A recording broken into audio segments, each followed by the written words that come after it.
can start. Sure. Good evening, everyone. I would like to call the meeting to order, and we're going to continue on with the agenda. I would like to ask everyone, if you are able to stand for the land acknowledgement.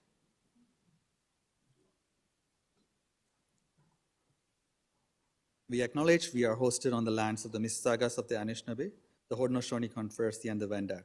We also recognize the enduring presence of all First Nations, Métis, and Inuit peoples. Please remain standing for the playing of O Canada, Canadian National Anthem.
Thank you.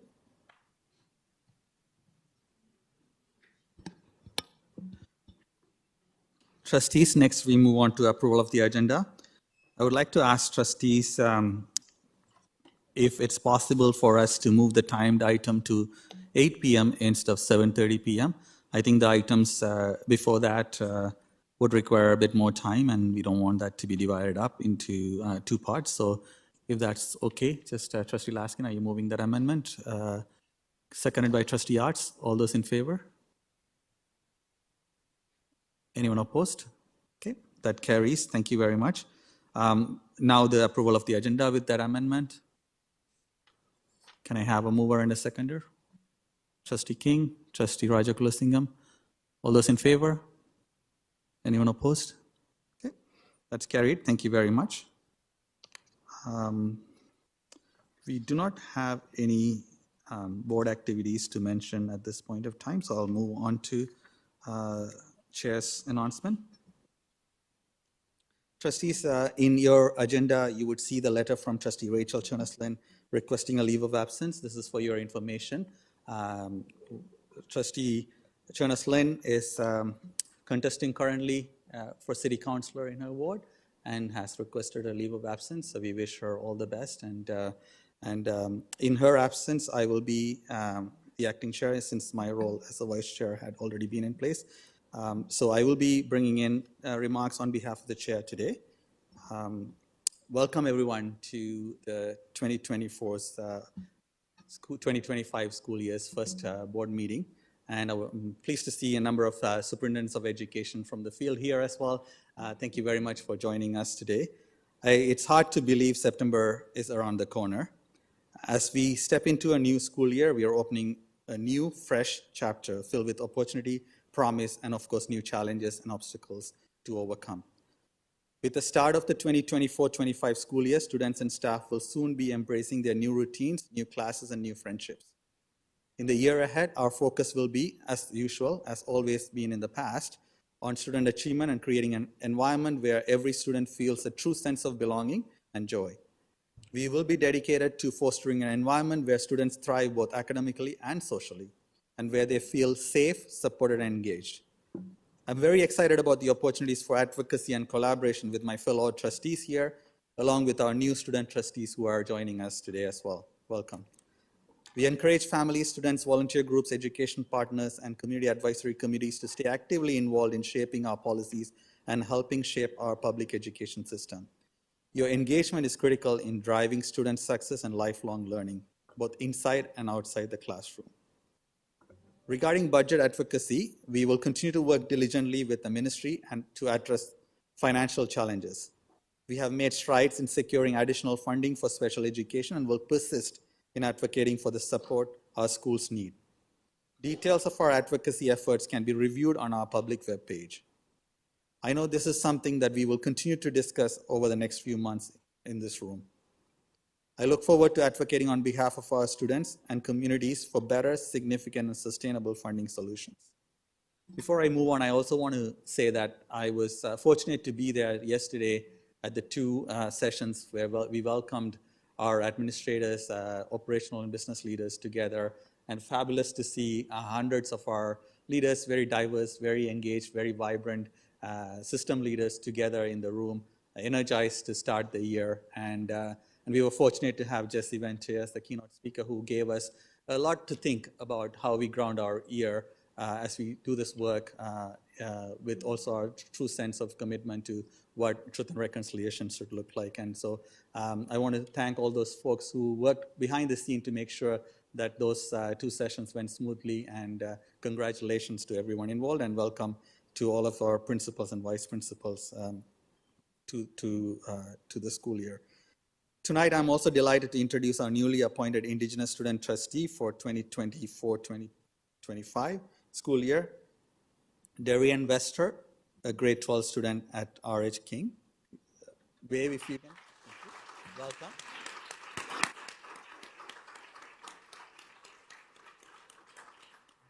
Thank you, Darian, and we are very pleased to have you. I was fortunate to hear you speak yesterday as well, and we're looking forward to hearing more from you and learning from you as to how we need to stay focused on our priorities.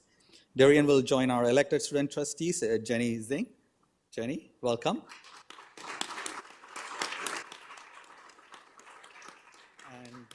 And successfully re-elected Angelica Bell. She was here. I think she should be joining in. Angelica Bell is joining us for the second term, re-elected to the position as well.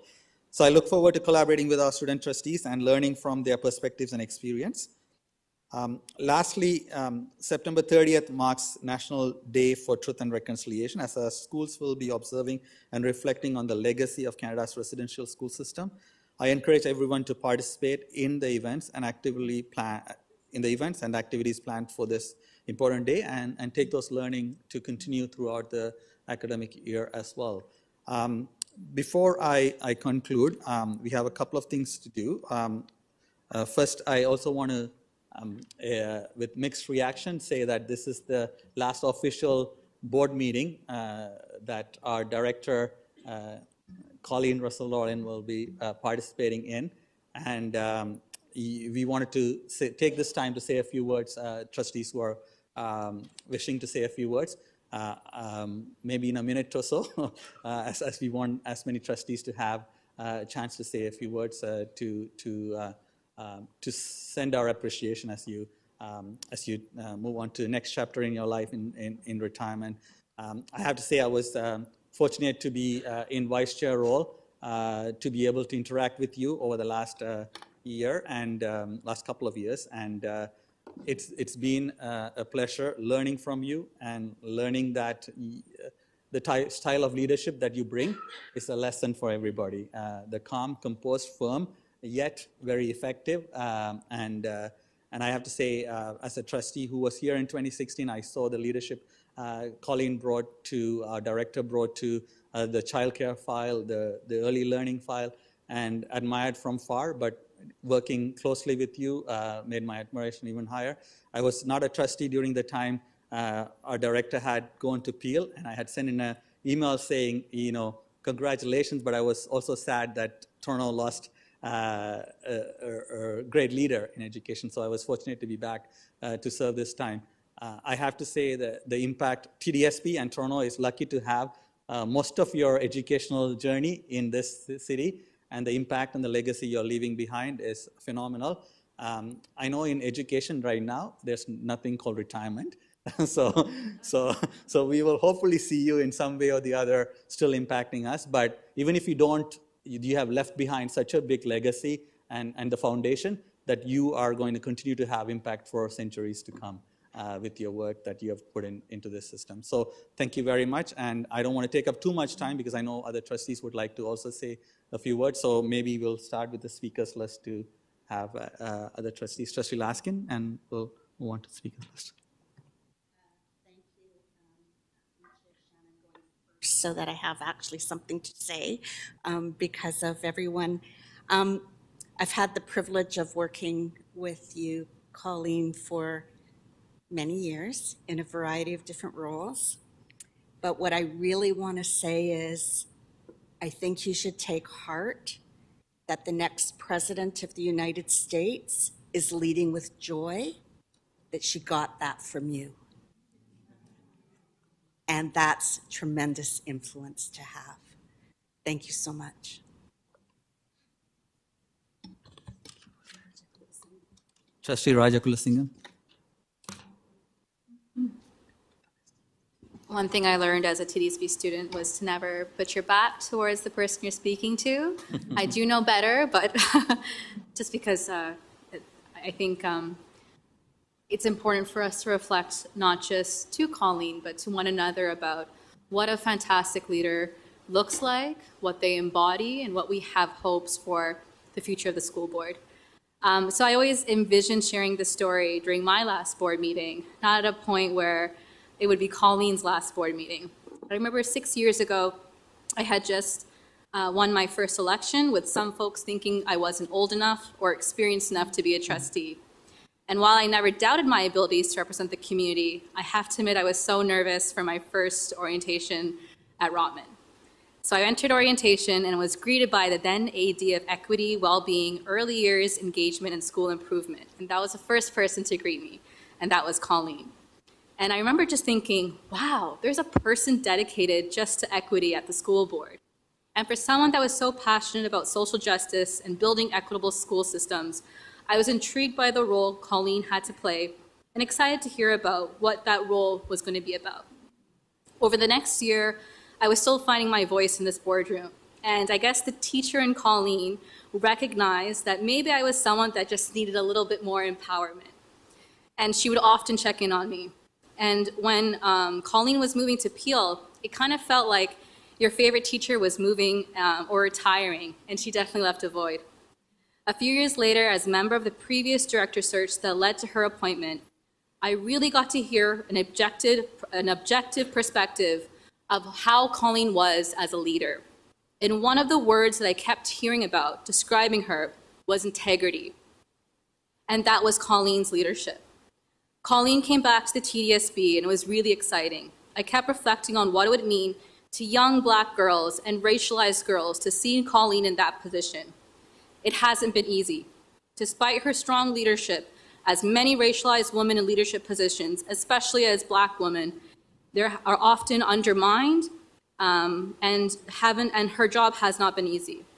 One thing I will always admire is through the many difficult conversations, and there have been so many these past few years, is how Colleen has never failed to bring it back to the voices that matter the most, our students. Colleen, your retirement is a loss for the TDSB, but I hope you are proud of the way you led. When I first ran, I was told many times that women need to present ourselves in a particular way for our leadership to be taken seriously. I've worked in many different spaces, but I've always found that when Black women hold leadership positions, not only do they empower and open doors for other Black women, but for other racialized women as well. So from someone like me in the early stages of their leadership career, seeing you lead has been incredibly inspiring and how I want to be when I grow up. I would describe your leadership in unwavering integrity, incredible strength, empathy, and a whole lot of grace. Congratulations, Colleen.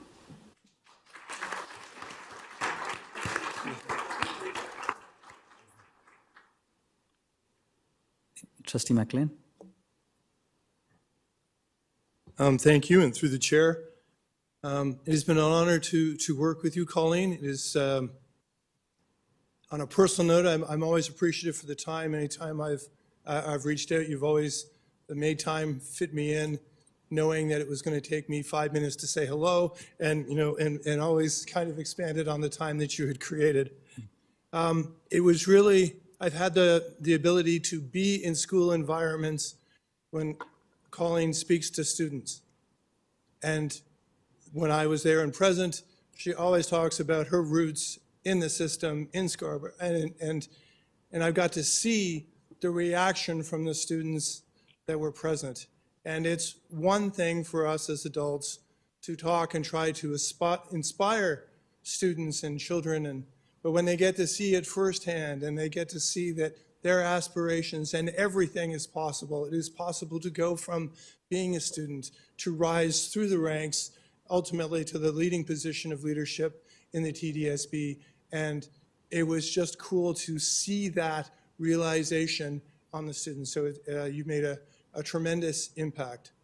I want to congratulate you and your family on your decision to retire. I had a career before I came here. I had a career of 37 years, and then I retired. I was looking for new challenges. I decided to do this. Don't do that. But I'm sure that there will be new challenges that lie ahead for you. I wish you the best of luck with them, and thank you for your service to our board. Thank you. Trustee Arts. Thank you, through you, Mr. Chair. I might actually be able to look at you while I say stuff. Okay, no, that's not going to work. I just want to say thank you so much for coming back to us. I know that you got a taste of somewhere else, and that this job in the TDSB, for a number of reasons, is daunting, and we don't always make it easier. But I have always loved working with you. I have appreciated with everything that you bring to the table. I think most importantly, your ability to lead with calmness, with integrity, and with decorum, regardless of the situation, is amazing. I also hope to be like you when I grow up, even though I think I might be older than you. Because I think we should all aspire to what you have brought to the TDSB. And I will miss you very much, and best of luck, and I hope that you relax a lot.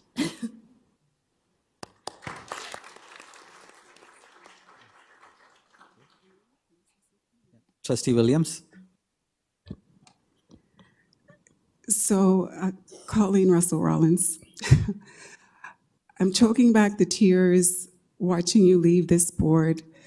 From the moment I met you when you were an associate director on PIAC, the leadership that you brought to that space, always centering students. I think that's the one thing I can admire, and I do admire the most about the incredible leadership that you've brought to this board. At the heart of it has always been our students. You've led with grace, compassion, and just the essence of that sense of belonging and joy that you've instilled, and will be your legacy in this board.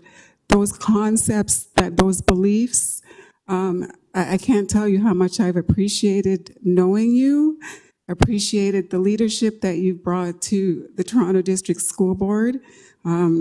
As many who are listening know, this is like the largest school board, almost 250,000 students. To be the kind of leader that can lead an entity of such magnitude deserves the utmost of respect from everyone. So thank you, Colleen. And I'll definitely miss you, and I know this board will miss you.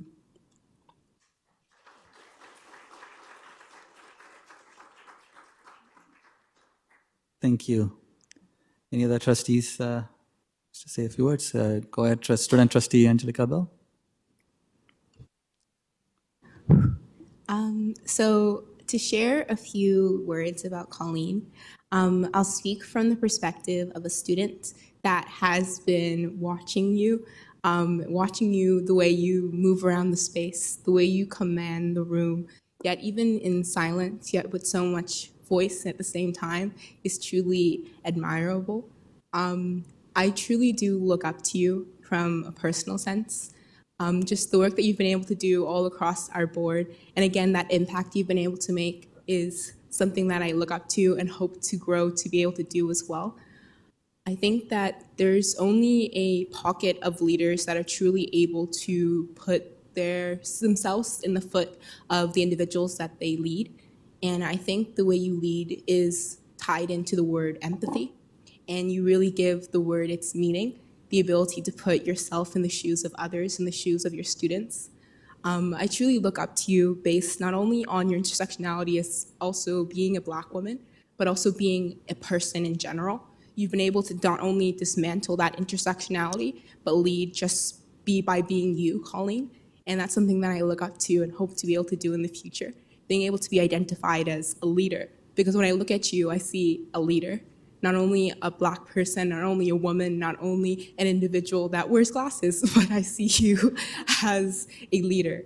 And that's something that is just a breath of fresh air when it goes into leadership. And it's something that I just really, really look up to. And I'm really, really, really, really, really gonna miss you as well. Thank you.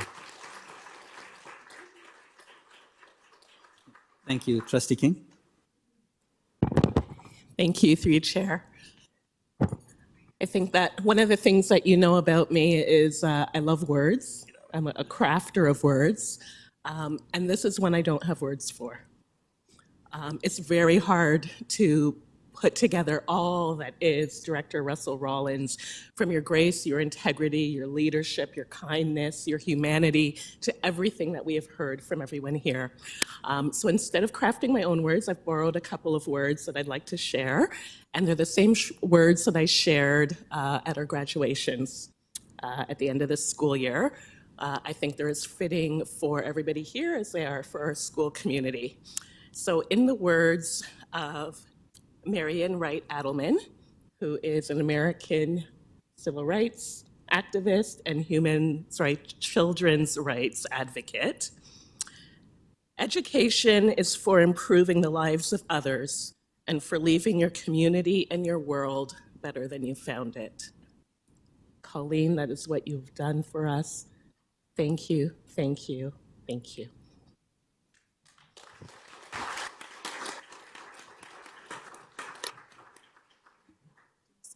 Trustee Dawson. Thanks, the chair. I too am fighting back tears like Trustee Williams and am at a loss for words. Colleen, we met when I was first an interim trustee in 2018 on the BSAC committee. You know, your example as a leader is what brought me back here, really and truly. Your mentorship, your leadership, the way that you lead with grace and compassion, as others have said, are really an inspiration to me. I look forward to you coming back because, like Trustee Shan said, nobody is ever too far away from the TDSB. But really, I do hope that you take some time to rest, take some time to breathe, rest. Don't watch the live stream, just be. Stay away from the agenda. And I look forward to continuing a relationship with you as friends. I really do. So all the best to you.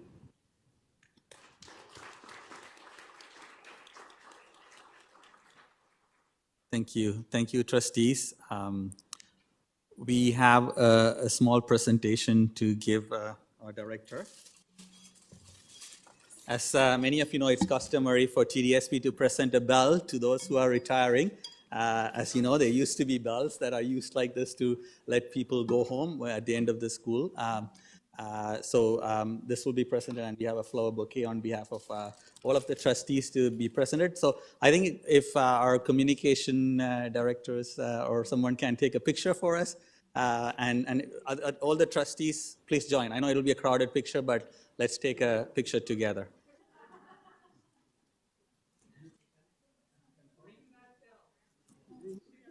She has to read.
Thank you. Thank you very much, Colleen, for your amazing leadership. I know there will potentially be a retirement party where we can all come and stay more longer than 12 o'clock and sing and dance together. So trustees, please make sure that we all come together to celebrate longer. As we have a long agenda, we'll move on with the agenda today. Before we move on, it's customary again for TDSB to welcome our trustees who get elected with a certificate to say welcome on board. We are glad that you got elected or appointed through the process that you have. So I would like to call the student trustees to come forward to receive a certificate of welcome.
Thank you. We are now moving on to reports from trustees appointed to external organizations and student trustees.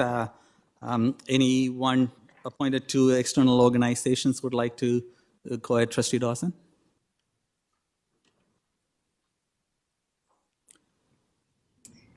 Thank you. I'm going to be providing the report on the Canadian National Exhibition. So the CNE is on. It runs from August 16th to September the 2nd. All of the buildings are open from 10 to 10, with the midway being open from 10 till approximately midnight. This year, I'm happy to report that all TDSB elementary schools received hard copy kids passes in every June report card. And in addition, electronic passes were available to download until opening day. Overall, over 1 million hard copy passes were distributed across Southern Ontario. This year, the pre-fair programs were called Agriculture Adventures and Horsecapades and ran through July. These programs were available free of charge to daycares and to families. Opening day had representation from all levels of government and a multi-generational blessing from the Mississaugas of the Credit First Nation. This was also our new chair of the board, Randy Boslaw's first event. Unfortunately, the first 9 days of the fair had 4 days of inclement weather, which did affect numbers, but things have ramped up since with nicer weather. Kids World has a whole slew of programming geared to families, including the Toronto Public Library and all kinds of interactive programming and performances like Reptilia, Drag Storytime, and many other activities. The Gaming Garage is all things gaming and innovation, including the first robotics competition. Visit thex.com for more information. The sports program at the CNE offers a wide variety of competitions for youth, including girls fastball, a Pee Wee baseball tournament, and a 3-on-3 basketball tournament that was in the Raptors training facility. Wingstop was a sponsor and provided free wings for everyone in attendance. The youth sports program is supported through the CNA Foundation. Additionally, a partnership with Sick Kids and Make-A-Wish Foundation worked with Ukrainian refugees to support the Smiles on Faces program, which brings 25 families to the fair free of charge. The food at the X is a big highlight for our family, and on the weekend, my daughter and I had the biggest poutine I have ever seen. Some of the exciting new dishes this year include tzatziki cheesecake, wasabi ice cream, deep fried butter chicken lasagna, that's actually on my list, and a giant donut.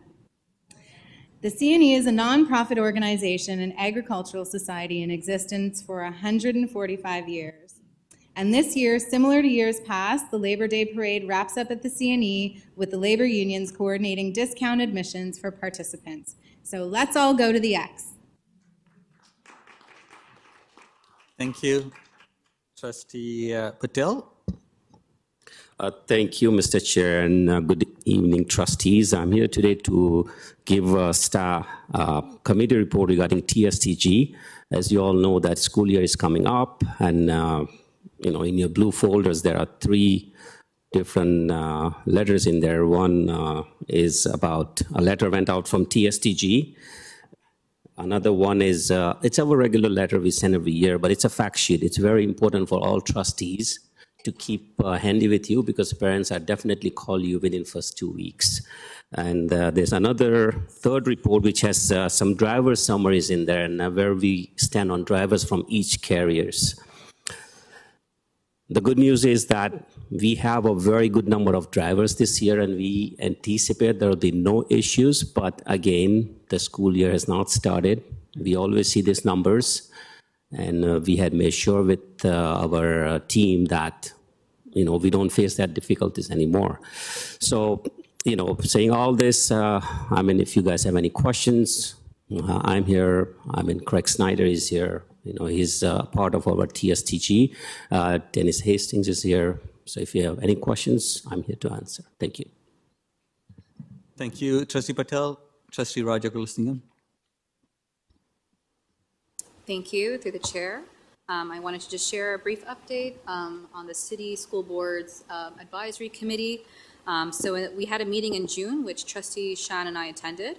I want to apologize in advance to folks if they have specific questions, just because the meeting was in June, and if we're not able to answer your questions, we will follow up through email.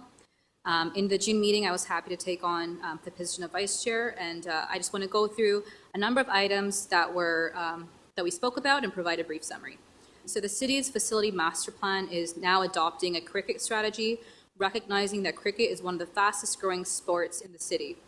They wish to connect with school board staff to identify opportunities to invest in the construction of new cricket facilities on school property, create community use agreements to maximize the use of the cricket field by students and community members, explore opportunities to increase student access to cricket programming, and discuss with school board communications ways to promote and engage the 5-year review.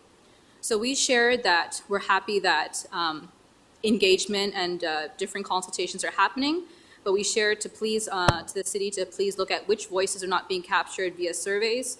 We shared our appreciation for these sites being expanded in areas with larger newcomer communities, especially given the rise of xenophobia and anti-immigration sentiment, especially towards certain demographics. And we believe that sports have a humanizing factor and think sports is a great way for community building.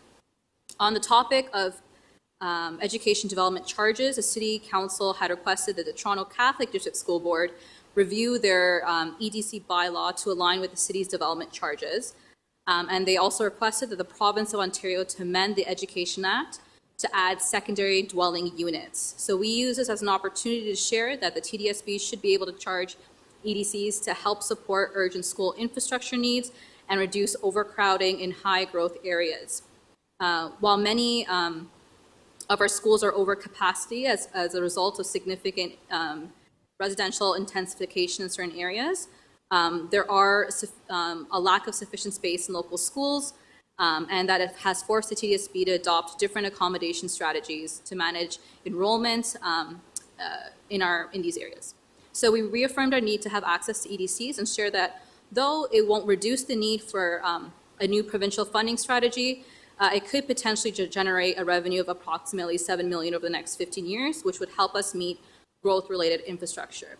On the topic of community safety and well-being, there were conversations around a local community approach, as well as a heavy emphasis on preventative measures. There have been many recent incidents of youth violence that happened in our neighborhoods, and I think the hardest part is waiting for the strategies to come into effect. So I shared that in our 2024-25 budget, there are major areas where TDSB spends more than we are funded or no funding is provided, specifically on early years programming, caring and safe, school-based safety monitors, and so on. There was also a point raised asking about, in addition to preventive measures that are community-focused and engagement strategies, we also asked about reducing youth access to firearms and replica firearms. Those of us that sit on expulsions know that there is a number of times we're hearing about youth having access to replica firearms, and the city shared that this is more of a police issue and that they wouldn't be able to comment on that. In addition to student well-being and preventive measures, we raised the concern about student nutrition, and we brought forward the data that was shared by staff on student nutrition. We shared that student nutrition is a community effort, and right now a lot of our programs are volunteer-run, and the need to work with the city to find different ways of funding those programs. Finally, the city had recommended to the City School Board Advisory Committee to consult with the 4 school boards on options for off-leash dog areas on school property as part of the citywide approach to dog off-leash areas. And we shared a concern that while we're in the midst of promoting more outdoor learning, dogs being on school property, regardless of the dog's temperament, training, there could be different triggers. Caretakers have enough to deal with, and not all dog owners picking up after their dogs. So given all those considerations, the motion didn't pass at that level. So these are the updates at the last June meeting, and I'll pass over to Trustee Shan. Thank you, Trustee Rajakulasingam. Any other reports from externally appointed trustees? If not, student trustees, do you have anything to share in this meeting? This is your first meeting, so you don't feel pressure to. If that's good. Thank you. Go ahead. I just want to reintroduce myself. This is my first board meeting as an official student trustee. So my name is Jenny Singh. I'm in grade 12 and I attend York Mills CI. And this term I really want to focus on student success, education, specifically the curriculum. I think I really want to prioritize students getting the best education they can while they're within our TDSB. So I think this term I want to focus on the student experience. Thank you.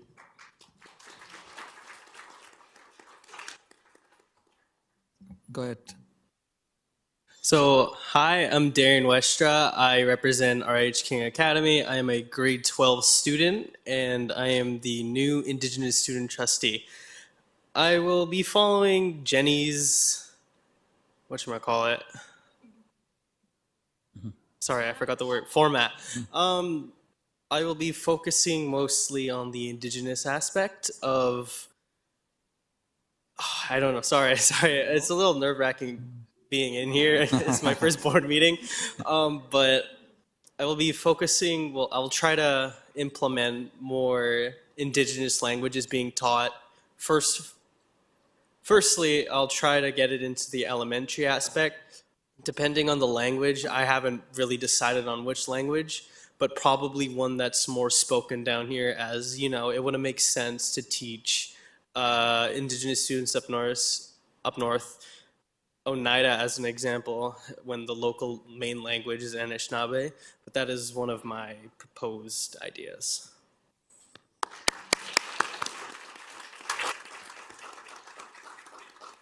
Thank All right.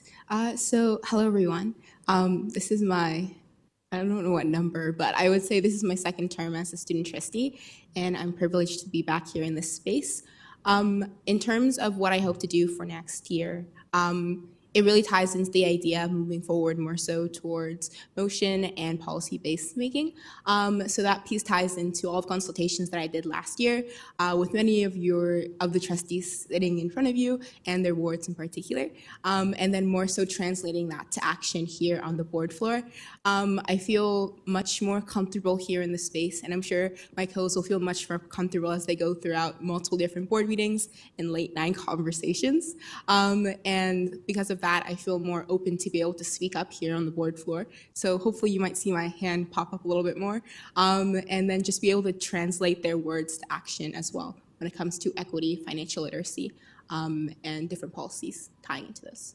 Thank you very much. Thank you. Thank you, student trustees. That's the end of agenda item 9. Next, we move on to the much anticipated item of the day, of the year even. We have our director's leadership report at her final board meeting at TDSB. Thank you very much. Through you, Chair. Good evening, esteemed colleagues and trustees, beloved community members, and cherished students. First of all, welcome back to the 24-25 school year, a year that I know will be filled with new opportunities, new discoveries around passions and interests, and most importantly, new academic successes. I want to acknowledge all of the staff who throughout the summer, and especially over the last couple of weeks, have been preparing to welcome back our 238,000 students and our employees who will greet them and support our system and their ongoing success. Tonight is a bit of a milestone, not only for me, but a number of my colleagues. It is, in fact, I think, a milestone in the changing leadership of the TDSB senior team. I'd like to begin my remarks this evening by acknowledging the approaching, maybe I should say imminent, retirement of Executive Superintendents Shirley Chan, Dr. Yuton Robinson, and Lynn Strangway. As I say that, it is a bit of a 1, 2, 3 punch. Jack, don't even think about it. Collectively, they have 100 years of dedication to our students and to public education. I did say collectively. Shirley is our anchor. She's focused, willing to ask tough questions, a team player, and always committed to trying something new. Lynn is our pedagogue. The answer to almost every question is let's improve teaching, learning, and leadership. Yuton is our super uber diplomat who is always able to authentically engage in even the most difficult of circumstances. I have treasured their leadership and relied on it, as I know many members of the senior team and trustees around the table, past and present, have. Rumor has it, the only retirement gift they really want is a board meeting that ends before 10 o'clock. Just saying. Please join me in thanking them for their leadership.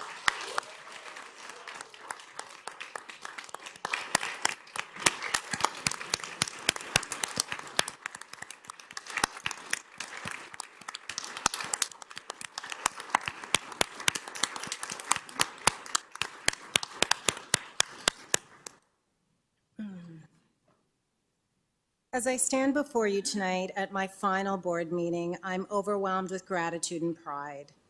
The Toronto District School Board, along with our predecessor boards, has been more than just a workplace. It's been a second home. Many of you in this room and those watching online are like family to me. In a full circle moment, as Dan shared, I recalled my first year of teaching at Shoreham Public School. My mentor, Jane Fenton, once said to me, "You will be director one day." I barely knew who the director was at that time. "And you'll need a bigger office." At the time, I thought she was talking about all the stuff I had spread around our shared office and the need for more space for my books. I had no idea that she saw something in me that I didn't yet see in myself. But here I am today, having grown into the role she first envisioned for me. As a Black child of immigrant parents attending Scarborough schools, I could never have imagined standing here as Director of Education. My experience was typical. Sometimes it was special and enriching, but also challenging and occasionally marked by the persistence of discrimination. Today, I proudly stand here, a testament to the resilience of my family, the advocacy of my community, my personal determination, and the transformative power of public education. I am not just a director of education, I am a director because of public education. Over the past 33 years, I've had the privilege of serving in various roles, from classroom teacher to program leader, vice principal, principal, superintendent. I've worked with the EQAO, the Ministry of Education, associate director, as well as director at the Peel District School Board, and of course, here at the Toronto District School Board. This tapestry of experiences, both within and beyond the TDSB, has prepared me for the role of director and life. I've witnessed the best of times, and I've seen the challenges that test us all. Along the way, I have learned from and been inspired by many dedicated and talented individuals from across this province. Some of my highlights in this journey include, of course, the creation of the Center of Excellence for Black Student Achievement, the launching of the Extended Day Program, the formalized system of introducing reading and interventions, and leadership in early reading and adolescent reading programs and mathematics with my colleagues.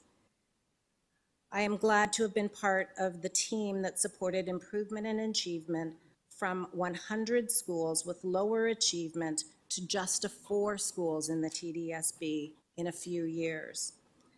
I've been part of strengthening the pedagogical practices and the relationship between educators and childcare providers, and the creation of vice principal, principal, and aspiring leaders' professional learning. I am proud of the work that I have done with some of you around this table in working with PIAC, as well as the early years advisory committees and various committees in the City of Toronto.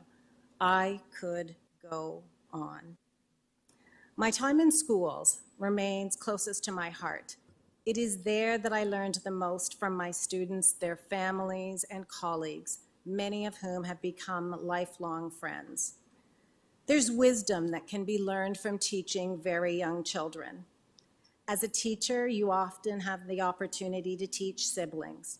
One year, I taught grade 1, and Marcus, the younger brother of a former student, was in my class.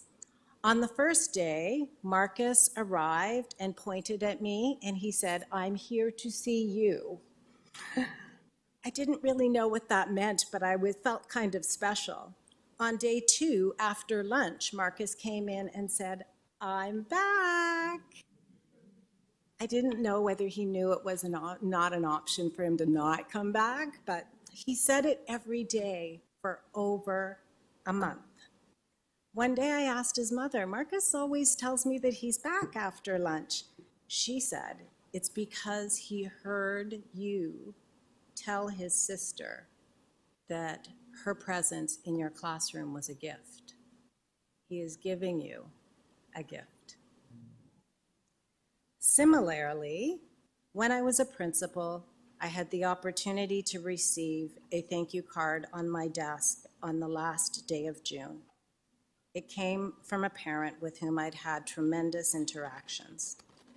It said, "Perhaps the sincerest compliment we can pay both of you," that is the child's classroom teacher and me as principal, "is that we choose to entrust the care of our child to both of you. All of our children are gifts. All of our children are gifts. Public education must serve all children well. We must continue to raise the bar and eliminate the pervasive opportunity and achievement gaps that have existed for underserved students. Those gaps do not belong to the students. They are owned by all of us collectively. Disproportionate outcomes can be addressed if we are courageous and intentional in our actions. Excellence and equity are interdependent concepts in public education. Please be wise if someone attempts to tell you that one can exist without the other.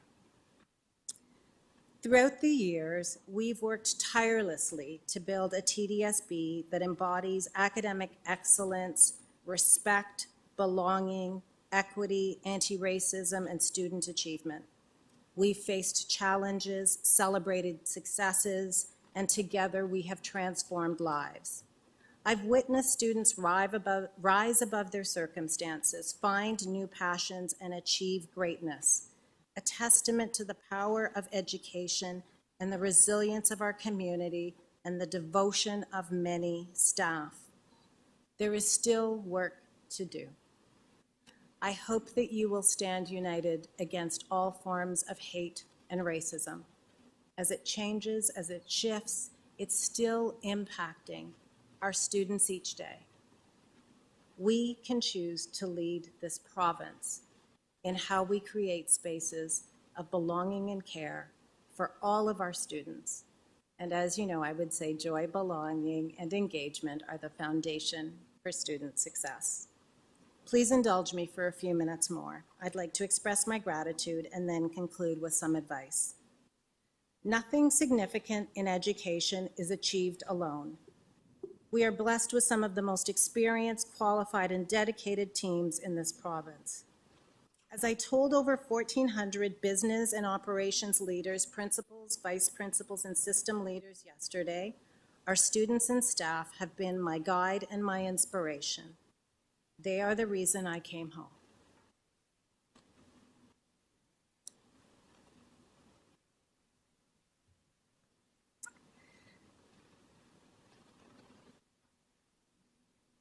To the senior team,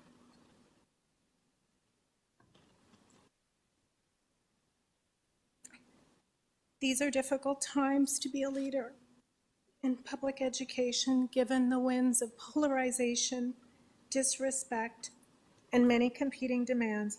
Boy, am I glad I didn't wear mascara today. Each of you brings a commitment to leading public education that is extraordinary. Perhaps my feelings for you are best captured by Tina Turner, and you all know I can't sing. You are simply the best, better than all the rest, better than anyone I've ever met. To my associate directors and office team, you've been both a beacon and an anchor in my journey and our journey. Our strength lies in the depth of your talent, the breadth of your experiences, and the commitment to the TDSB that you demonstrate each and every day. I also must take a moment to acknowledge personally my mother, who instilled my love of learning and books. I think she's still smarter than me at 86, and modeled determination that has kept me grounded. To my husband, a true intellect, my enduring teacher, and my soft landing spot. To my family and friends, you share in everything I've achieved, and I'm forever grateful for the sacrifices you've made to help me improve children's lives, especially those who needed us the most. I'm also grateful for all of those people who stood by me through the many changes that I've gone through, especially during COVID. I also stand here today on the shoulders of elders and ancestors who paved the way for my journey. Now to you, trustees, past and present on the board. You've positively influenced my career and my leadership. The role of a trustee in the TDSB is a mission, not a job. Time doesn't afford me the opportunity to recognize you individually in this venue tonight. The individual relationships outside of this boardroom have remained focused and respectful and focused on improving TDSB for students. At times, you've been willing allies in navigating seemingly unsurmountable barriers. You've provided feedback and advice, offered alternative perspectives, and served capably as both honest critics and quiet champions. I celebrate you. As I prepare to step away from this role, I will leave you with a few thoughts. First, never underestimate the power of belief. Nelson Mandela once said, "It always seems impossible until it's done." Our work is challenging, but when we believe in our mission, in our students and each other, we can achieve the impossible. Second, when it comes to governance, effective leadership often requires making tough, sometimes unpopular decisions. The tension between maintaining the status quo and embracing innovation has been a bit like Toronto traffic, speeding up only to slow down or to come to a full stop or a slow roll.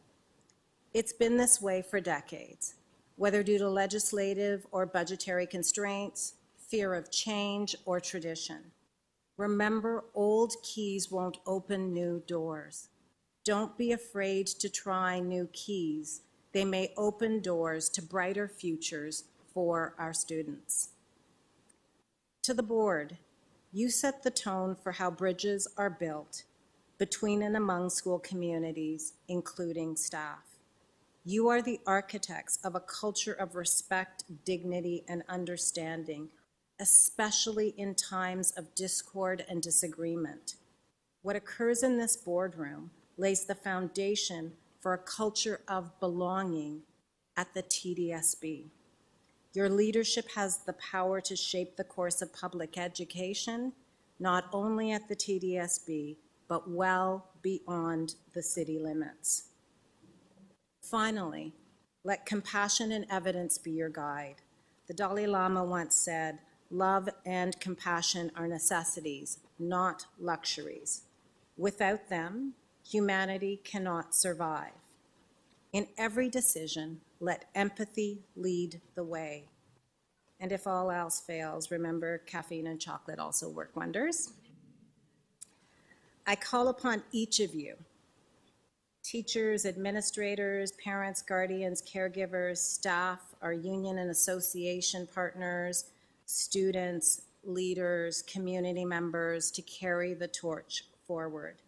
Continue to push for excellence and advocate for a true and just education system where every child, regardless of identity or postal code, feels valued and empowered to achieve beyond their dreams. This is not the end of my story. I'm embarking on a new chapter, and it is not the end of ours. The work we have done together will live on in the achievements of our students, in the policies we have shaped, and the lives we have touched.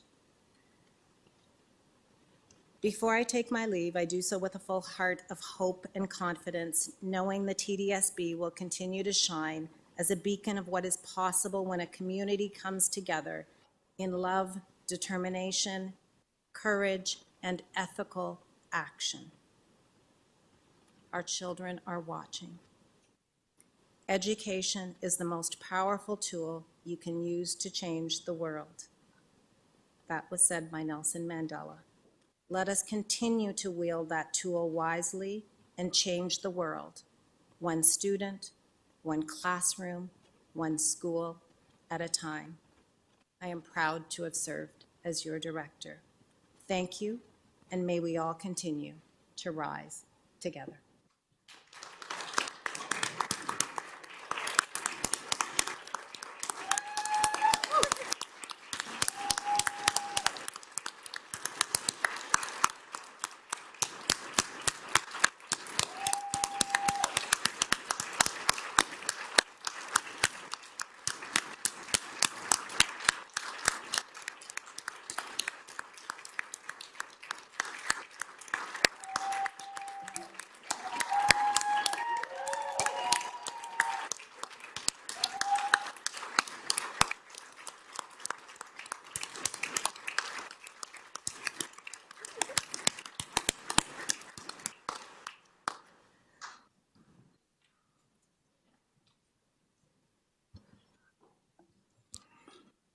Thank you. Thank you very much, Director.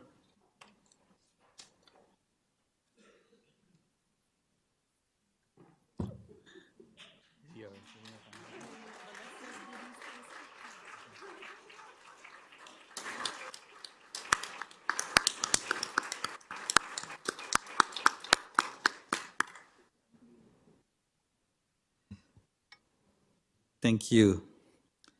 Right. We have a timed item just before that. Quickly, is there any declaration of possible conflict of interest? Trustee Dawson? I have a conflict of interest with 14.2. Thank you very much. What's your conflict? Thank you. We just need it to be said so that we can write. said in words so that we can read it. Thank you. Any other conflict of interest? Okay, hearing or seeing none. There's matters to be decided with our discussion is not there because all the items are on the floor, no consent agenda. So we'll move on to confirmation. Confirmation of minutes of the meetings held on June 19th and 9th. Can we have a mover and a seconder for that?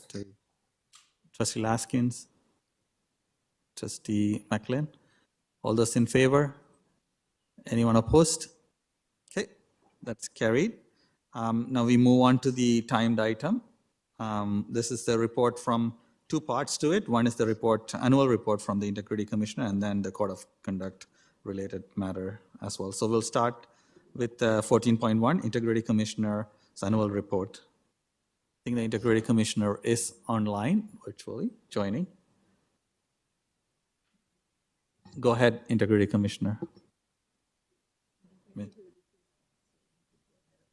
You please go ahead and present 14.1 first, which is okay. Thank you very much. Good evening, everyone. Sorry, my audio was still connecting, so all I heard was Integrity Commissioner. I'm guessing that was me to go up now. So thank you. Yes, good evening, everyone. I believe the first item is the annual report for the previous year, ending February 13th, 2024. I don't really have much to say about the report. Obviously the information that you require is in it already. I will say it was a fairly busy year, relatively speaking. There were more requests for advice, which I think is probably a good thing. I always encourage members to seek advice from my office if they have any question about anything with respect to their ethical obligations under the code or the Municipal Conflict of Interest Act. So that's definitely a positive that's being used by members. And then there were a similar number of complaints as in the previous year, which you can see. So I don't have any other comments than that about the annual report. It's before you. I'm happy to take questions if there are any. Right. So we move on to questions. Trustee Laskin. Thank you very much, through you, Mr. Chair. I appreciate this report, but I remember in past reports, there was a detailed breakdown of the total invoice. I'm wondering why that's missing in this report. And if you could please provide us with an itemized, I remember it had the number, so it wasn't, there was no personal information in it, but it showed an invoice of the things you worked on and the amounts by it instead of just a total amount. I'm wondering if we could have that breakdown, please, through you, Mr. Chair.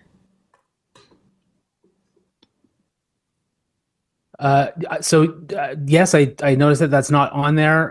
My office does have that breakdown. We can certainly send it along. Thank you. Next trustee, is that it, Trustee Laskin? Okay, next trustee is Trustee Raja Kulasingham. Through the chair. I have two questions. The first, if you can provide more detail between the difference between requests for advice versus general inquiry. Certainly. So through chair, the request for advice is a request from a member, so from a trustee, that comes in writing, which is specifically related to their obligations under either the code or the MCIA. The general inquiries are usually just questions that we receive from members of the public or others that aren't specifically requesting our advice on the code or the MCIA. Thank you, and through the chair, I'm also wondering, similar to what Trustee Laskin had asked, if you can provide any reoccurring themes we saw. Were there any grounds that were mentioned often? I know in in a previous report many years ago, we heard about kind of some concerns that racialized trustees had. I'm just wondering, are we seeing reporting done by racialized folks? Is it being underreported? Any themes that you can possibly speak to in this report? Certainly. So through you, Chair, no, there weren't particularly any themes. I don't think that came through. We've reported on a number of things to the board, and those complaints, for example, that were reported on were quite different in their nature. So I don't think there's anything specific or anything major that came through that way. Certainly there've been, our office has been copied on a lot of sort of group messages, emails, chain emails, and that sort of thing recently with respect to a lot of activity going on in the Middle East. But I wouldn't say beyond that there's any particular theme that emerged over the course of the past year. Thank you. Thank you. Any other trustees with a question? Trustee King? Thank you, through your chair. A bit of a follow-up on the question from Trustee Rajakowasingham. I'm just wondering about the general inquiries. There were 32 that were noted in the report, of which close to half are out of scope. So I just wanted to get an understanding of, are these matters that are being incorrectly or inappropriately brought to your office, and wondering if you have any insights on if there's a need for more information around appropriate processes for folks. Sure. So through the chair, so things that are out of scope, for example, we may get inquiries about the board in general, about things that are more related to operations that would be handled by staff. For example, we may direct someone back to the board. And it could be about anything. Sometimes we're asked questions about people when they have concerns about what's happening in their schools, with their teachers or with their principals. So those types of things are obviously outside of our scope. We get a lot of inquiries like that, and we really usually just refer people to the appropriate place to go to seek the answers that they're looking for. The second part of your question, I don't think that getting these types of general inquiries is indicative of anything that's sort of systemic or problematic. People are often, when they're looking for help, they will reach out to wherever they can get it. So I don't think there's necessarily a lack of information that's available publicly about what this office does. It's just a matter of, sometimes you're always going to have a situation where someone's going to reach out to wherever they can to try to get the help that they need. I would say, I do this work for, 3 school boards and 18 municipalities, and it's pretty common across the board that people will reach out for various reasons, which aren't necessarily within the remit of the Integrity Commissioner's office.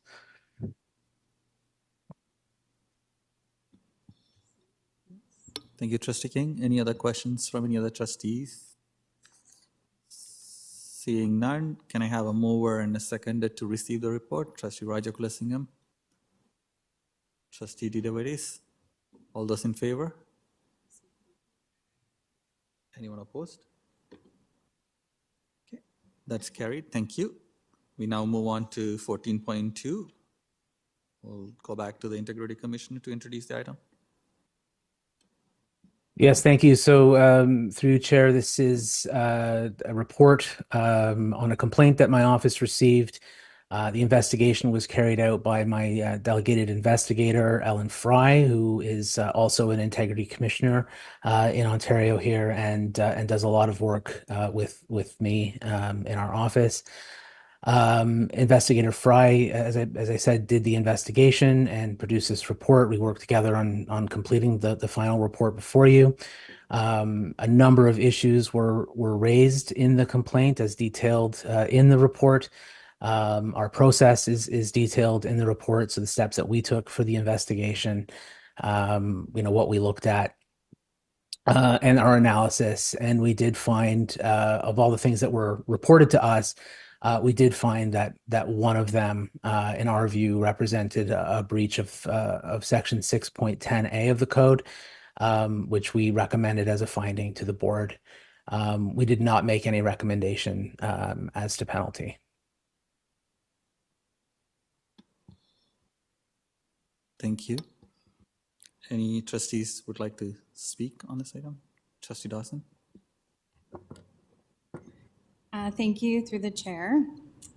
I'm going to focus my remarks tonight on the common standards that we apply to our meetings more broadly and not just this isolated incident before you today.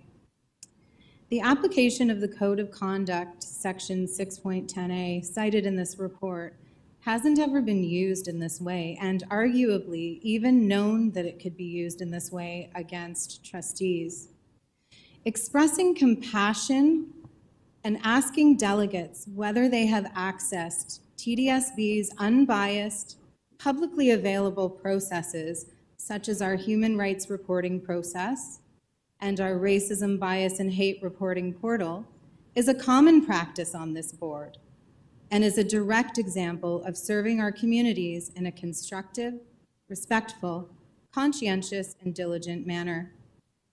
When complaints come forward, many of them heart-wrenching, trustees express shock.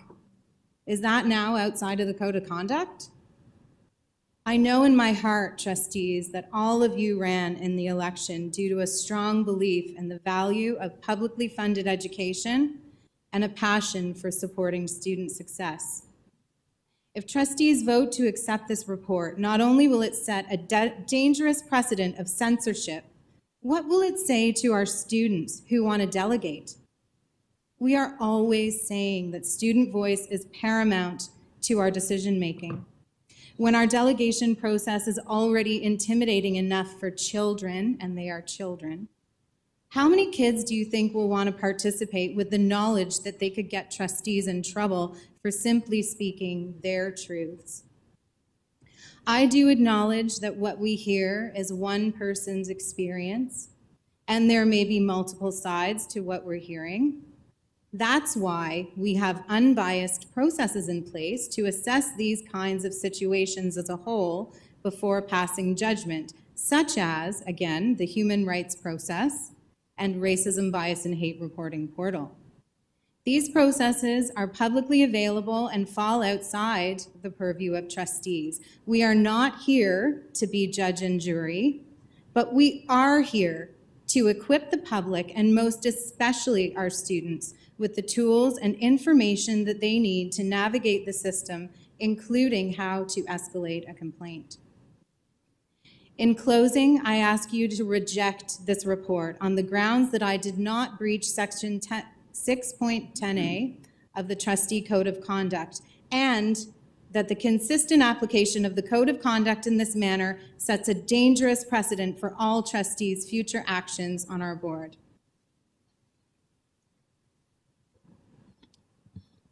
Thank you, Trustee Dawson. Anyone else have anything to speak on or ask questions about? Trustee McLean? Excuse me, thank you, and through the chair. Is Ms. Fry here tonight that we can ask questions that she drew the report, or if I have questions about the report, the investigation, or the conclusions drawn, is she here to answer them, or? I guess that question is for me. Through the chair, no, she's not. I'm here to answer questions tonight. Okay. I want to first say that I hate this process. This whole sitting in judgment of my colleagues is the least favorite part of the duties that we have. We've gone through this process. I've been here 6 years. We've done through this a couple times, 5 times is my understanding, and all 5 times I have voted to support the conclusions of the Integrity Commissioner, and I do so largely because I don't think we get to do, when we do student discipline hearings, we get to hear from both sides. When we do this process, we get to hear from the trustee that's accused, but we do not get to see the rest of the process. The investigator does the process and issues a report. And the report reflects the conclusions that they've drawn based on their fact-finding and the information that they gather, but we don't get to see that and interpret that. And when we get legal opinions, I accept that the legal staff has a greater understanding and a greater area of expertise than I do. When the accountant's in the room and they share I make her explain it to me. After 3 attempts, I accept her that I'm just not going to get it, and I accept that she's smarter than I am, and I agree to move on. But I have some challenges with this and some of the conclusions that are drawn within that I'd like you to help me with. When I go through this, because some of what Trustee Dawson says, which is documented here, it was the basis of the conclusion as I understood it and as I read it, and I'd like to ask questions if I may. Trustee Dawson speaks twice, and then student B speaks. One question, the principal said that she has seen these comments on a Facebook comment section and that this is what influenced her opinion, which we thought was very unprofessional. Trustee Dawson replied, okay, that is very troubling to me. In the course of the investigation,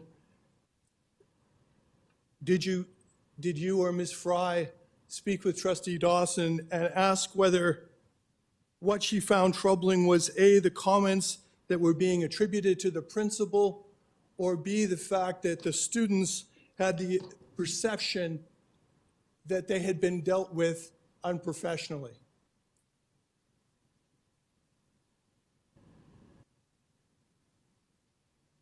So thank you for the question to the chair. So certainly my investigator, Ellen Fry, did speak with Trustee Dawson. My understanding is that the impression that she got was that the comment that is very troubling to me was with respect to the actions of the principal.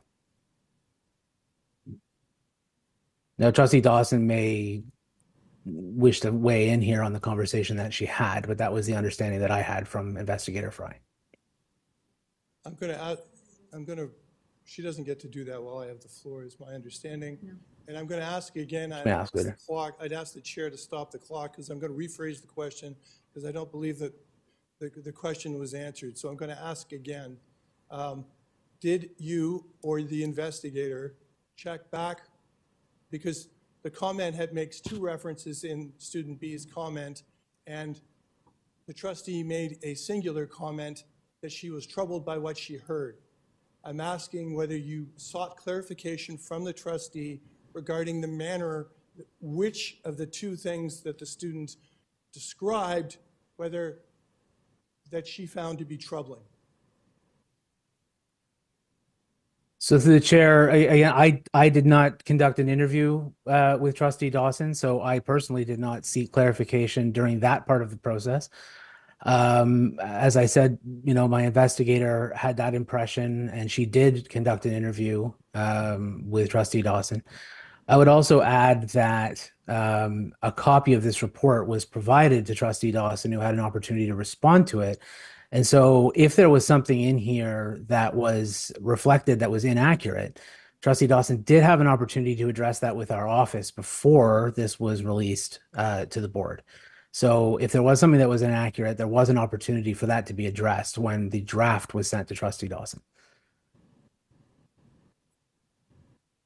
Is it part of this process, sir, through the chair, that she is required to comply with the report, to issue comments on the report, or to correct the report in the manner that she would deem it to be inaccurate or not reflect the point? Is she not entitled to do that tonight during these proceedings? Yeah, through the chair, she's entitled to to speak to it tonight. Again, the way that the regime is set up now, with integrity commissioners, I don't actually make the decision. The board does. So she is entitled to offer clarifications for your consideration as a board, if that's what she wishes to do. She's not required to provide a response to us on the draft report. That's not a requirement under the code, but it is an opportunity that is extended. Thank you. Through the chair, if her comments were attributed to B, that she found it troubling that the students came away with a negative perception of their interaction with the principal and felt that their interaction was unprofessional, I think that they called, would that change, would that be different in terms of the matter that's being decided here today?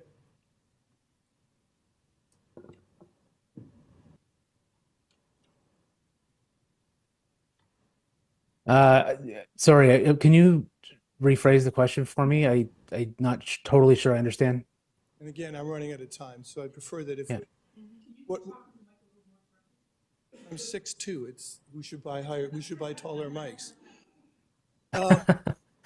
I'm trying to make the point that if the trustee was talking not about the principal's comments in indicating that she found them to be troubling, but rather that what she found to be troubling was that students of our board came days after their interaction, came to this board, took a position that they were seeking a remedy to what they perceived to be, in their words, unprofessional behavior. So if she found that to be troubling, would that change the conclusion that your report makes when you get to your final recommendation? Like, you do your investigation, you draw a conclusion, and you've already shared that your investigator concluded that the comments were designed to reference the principal's comments. It doesn't say this, and that's not as clear as I would like it to be in the comments. So I'm asking if her comment about it finding it troubling referenced the second part of the response instead of the first part of the response, whether that would in fact have an effect on the conclusion that was drawn in this report. Well, sorry, through the chair, as I'm reading the transcript of the comments, I'm not sure that I would interpret it the way that you're suggesting it could be interpreted. I mean, I think the comment is that, when questioned, the principal said that she had seen those comments on Facebook comment section, and that's what influenced her opinion, which we thought was very unprofessional. And then the comment is, okay, that is very troubling to me. So that, I mean, when you're looking at the way the transcript is, it certainly reads that is in response to a comment that what the principal did was unprofessional. And that is the part that is troubling. So that is the way that is interpreted. I'm not sure I really understand the interpretation that you're making on that one. Trustee Dawson didn't refer to the comments as being the principal's account as being unprofessional. The student referred to. No, and, correct. Yes. And Trustee Dawson could easily have been reflecting when she was troubled that she was concerned with the fact that students of our board had an interaction, and from their perception and their point of view, they had tried to do this good thing. They had tried to serve their community, and they had this negative experience. And could these comments not be attributed to finding that troubling? Thank you, Trustee McLean. That's the end of your time, but we can get the Integrity Commissioner to respond to that. Right. So, I mean, I think there's a bit of a distinction without a difference there. I think, again, the comment is that, the students are suggesting that they had a negative interaction with the principal, and that is accepted, and an opinion or judgment is passed on it. It's accepted at face value, which, I understand, sure, but But the comment again is that it's very troubling. So it's accepted and also opined upon by a trustee about a member of staff after having only heard one side of the story. So I believe that is what stuck out to my investigator about those comments when she drafted this report. Thank you. We will move on to the questions from next trustee on the list, Trustee Pei. I'll just read the rest of the list so that people know who is next. Trustee Pei, Trustee King, Trustee Laskin, and Trustee Dawson. Those three. Thank you, Mr. Acting Chair. This is likely to be the last time of this board will sit in judgment of one of its own members based on the trustee code of conduct and the current version of the Education Act. Changes to Education Act are coming into force on January 1st that will take the decision power away from this board altogether and put in the hands of the Integrity Commissioner. It's no secret that one of the reasons for this change in the law is the perception by the provincial government and in public opinion that in school board across Ontario, including this one, the code of conduct process is rigged. Rightly or wrongly, the perception is that trustees who have the right friends and supporters can get away with darn well anything, while trustees voicing unpopular opinions or who are not well liked by their colleagues get harshly punished for the slightest infractions. The process is seen to have been weaponized, manipulated as a way to settle scores and enforce conformity.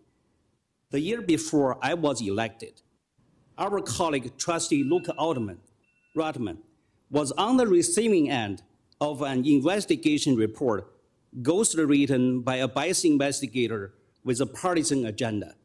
The process was such a disgrace, the board was ridiculed for it on the floor of the House of Commons of Canada by the deputy leader of the opposition. I want to ask, as this board, in what may be its last code of conduct decision, to decide this case objectively and to leave the partisan politics at the door. The Integrity Commissioner concluded that Trustee Dawson, in responding to the student delegation, made remarks that were critical of the student principal, who was not at the GPC meeting to respond and explain. That was indeed unfair to the principal. I'm sure that if the role were somehow reversed, Trustee Dawson would not want to be treated the way the principal treated at the meeting in absentia. Is the Trustee Dawson supposed to receive free pass for publicly criticizing the principal's decision because the student delegates want to sell coffee at the school, and the Trustee Dawson disagree with what appears to be the principal judgment that this was too divisive and partisan to take place in a public school? Again, if the role were reversed, a student delegation were to come to the board complaining that a principal stopped the sale of pro-Israel artifacts, would the Trustee Dawson can be equally solicitous of the student rights and eager to challenge the principal's judgment? Even though, in the spirit of nonpartisanship, I'm prepared to follow the entire committee treatment of Trustee Dawson's conduct as an error of judgment, not as a willful or reckless violation of code conduct. None of us are perfect, and I'm reminded of the saying from the Gospel of John in the Christian Bible. Let he who is without sin cast the first stone. If there was fault, in my opinion, it was also the fault of the chair of the meeting for not immediately intervening to stop Trustee Dawson, and the fault of every member present at the meeting, including myself, for not raising immediately on the point of order to object. I therefore recommend that the board receive the Integrity Commission report and declare that Trustee Dawson did breach the code of conduct, but imposed no sanction. Thank you very much.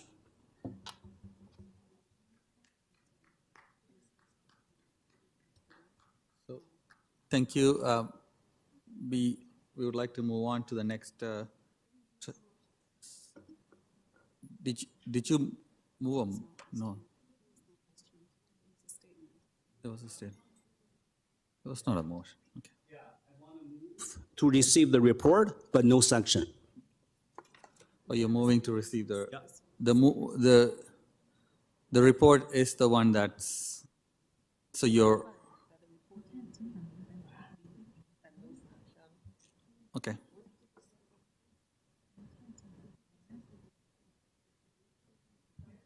Okay.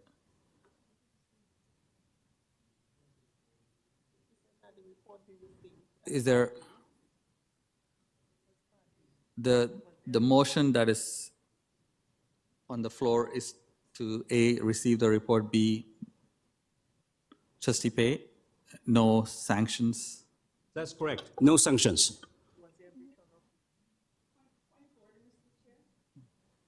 Mr. Chair, my understanding is, yes, you can vote to receive the report, but it's up to the board to determine whether or not there is a breach, and then no sanctions would be the third part.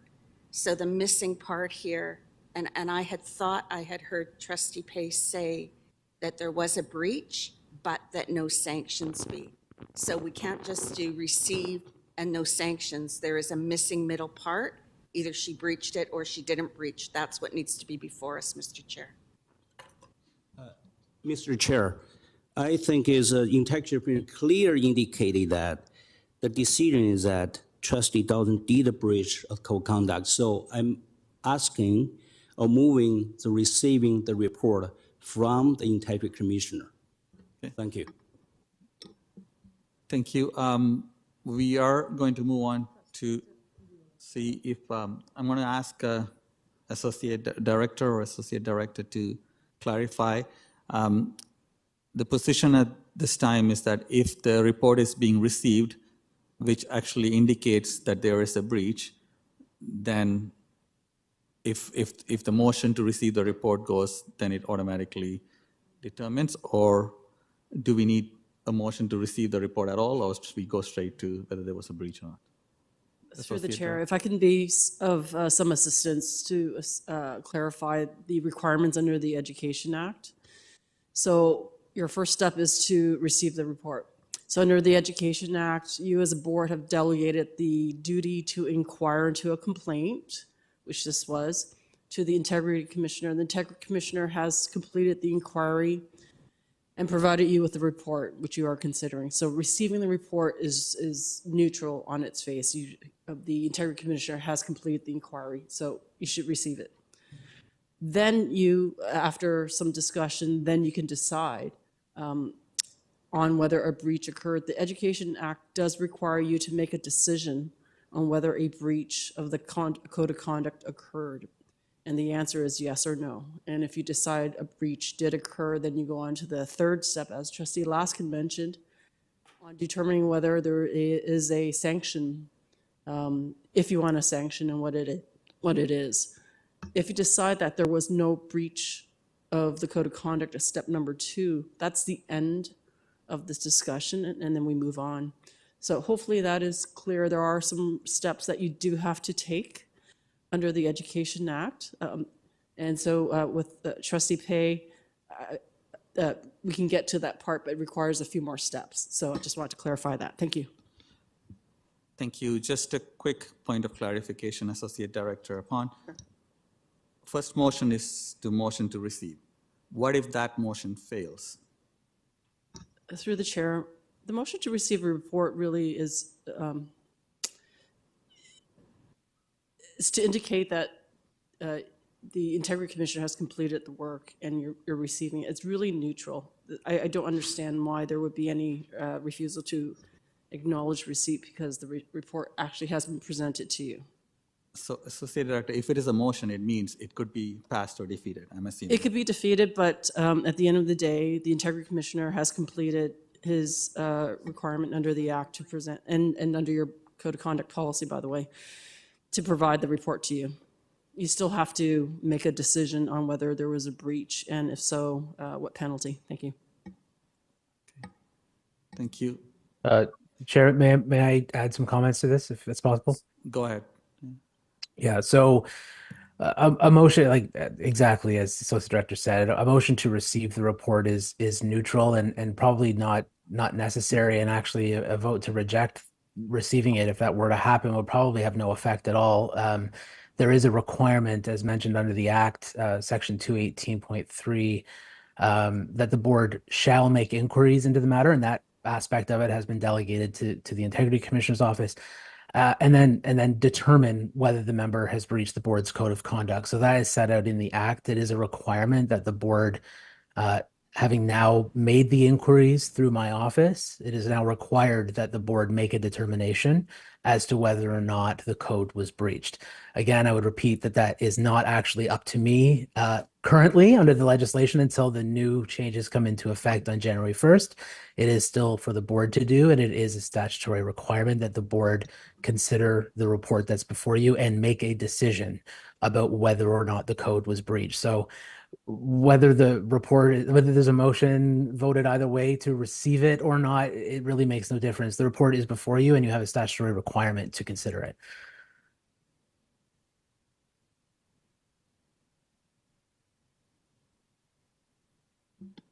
Thank you. So Trustee Pei, is that motion on the floor now? Yes. Okay. Your motion is to receive the report. That's correct. Okay. There's no, if I thought Associate Director Pond said it'll be 3 steps. Through the chair. And Yeah, I'm okay with that, Ms. Action Chair. Through the chair, I just want to make sure that we're all clear. Moving a motion to receive the report, we vote on that, or you vote on that, sorry. And then after that, you then make your decision on whether there's a breach of the code of conduct. And then beyond that, if there is a yes answer to that, then you decide on the penalty. I also want to add that the report and the Integrity Commissioner's recommendations on the no penalty is not binding on the board, so you can make your own decision. His report is really a recommendation for your consideration. Thank you.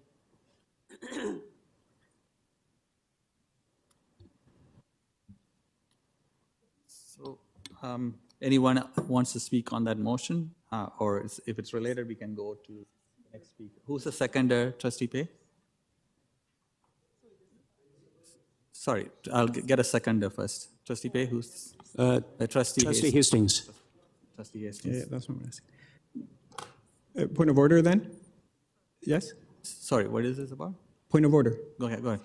I thought there was a speakers list. Before we close the report, are other folks going to be allowed to speak to? Yeah, the motion is related to the report anyways. So the other speakers, because the motion is to receive the report, the speakers list can continue on.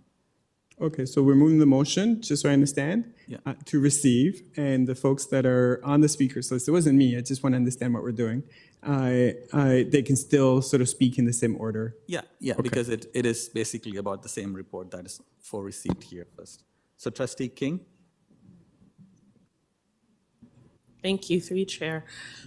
So I was present at the committee meeting in question, and I've reviewed the report in detail.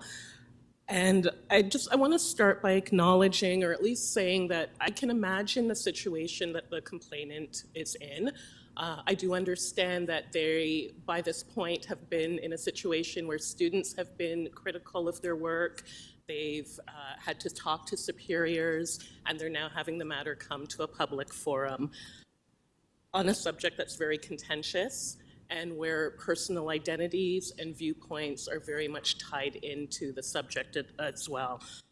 So I think that's important to establish, and I do want to acknowledge that. But I do think that we need to be careful about conflating challenging and being critical with disrespect. When I read the report, I saw that the complainant asserts 6 different violations, and they talk about abuse, bullying, intimidation, and harassment. There's language I would consider heavy in there. Trustee Dawson is accused of interrogating a student. I find that language very heavy. It feels excessive for me compared to what I saw and heard and understood of the consideration that day. I do feel that Trustee Dawson was responding to assertions that were all made during the delegation. We heard from the students. They were talking about a fundraising policy and process.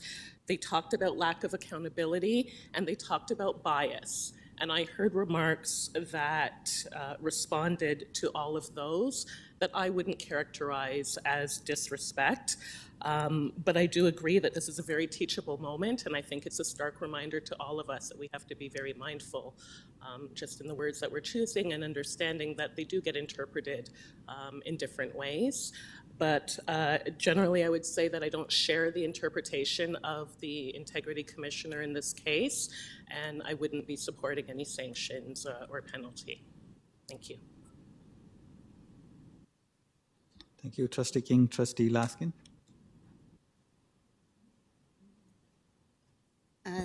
Thank you very much, Mr. Chair. Those of you that have been around for a while know that I take process very seriously and code very seriously, and I do stand up quite often to make points of order when I believe behavior has been breached. It is not personal at all. It's about our responsibility to show respect to each other and to the system that we're here to represent. I can't make any assumptions on who made the code. I can't assume it was the principal, so I don't assume it was the principal. I know that it was far-reaching, and that's what the investigation was for, and it simply determined one breach, which was Section 610A, where all members of the board have a duty to treat members of the public one to another and staff members respectfully and without abuse, bullying, or intimidation, and to ensure that their work environment is free from discrimination and harassment. And this provision applies to all forms of written and oral communication, including social media. I also was at that meeting, and I did not interject at that time, but it is clear to me, crystal clear to me, that if one responds to somebody complaining about what a principal did and says it's very troubling to me, and have you accessed our human rights at all in complaining about those comments, I can't see how you are not interpreting that as finding the principal's comments requiring a human rights complaint. And I do not believe that's appropriate. I do believe that is disrespecting a principal. And it is unfortunate that it came to this position. I was hoping to hear, when Trustee Dawson spoke to us, some sort of apology for the interpretation that the Integrity Commissioner had, or some sense that the behavior that could be interpreted that way was not appropriate. But I didn't hear that. And I do think it's a lesson for all of us, because there have been many, many discussions in this boardroom that I believe have disrespected staff, have disrespected each other, and we are responsible for our own behavior. But we are then responsible for the behavior of the board, and that's this process. So again, this is not personal, but this is about a message that it matters what we say in this boardroom. It matters what we say about each other. We have a code for a reason, and if it could be possibly interpreted this way in this particular instance, and I was in the room, and that's exactly how I interpreted it, that these were comments about the principal. No question in my mind. So I am one of 22. I know where I stand on this issue, but I also agree with the report. And for me, having this report public, for goodness sakes, is sanction enough. It is horrible to be subject of an Integrity Commissioner report and having it come public. I have great empathy for my colleague having to bear this in a public forum. That said, I want to respect the code, and I will be supporting a breach with no sanctions. Thank you.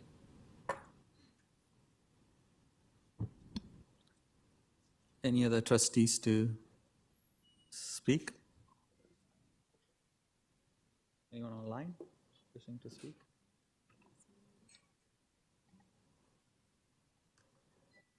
Okay. Seeing none, we will go to the first motion that's on the floor to receive the report.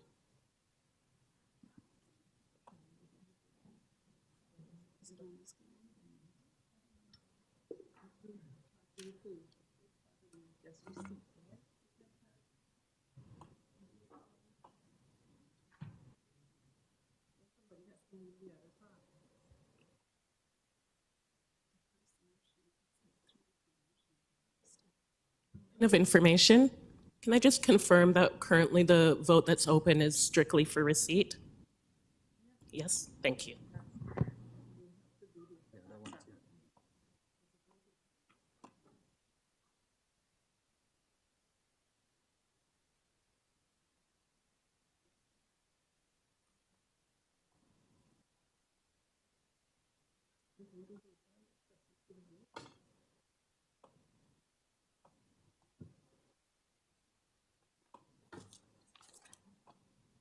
Strickland Roger against.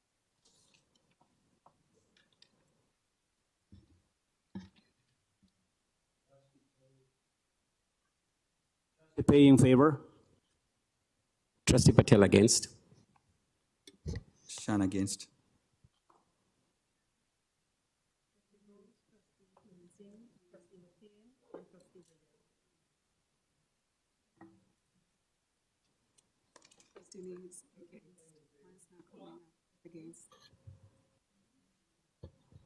McLean in favor. Trustee Gauss, are you online?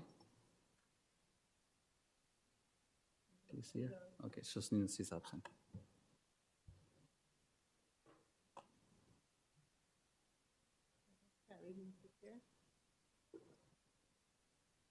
Okay, that's carried.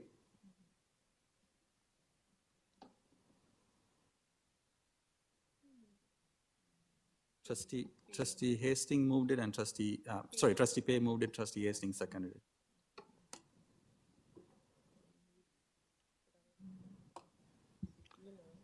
Trustee Davies.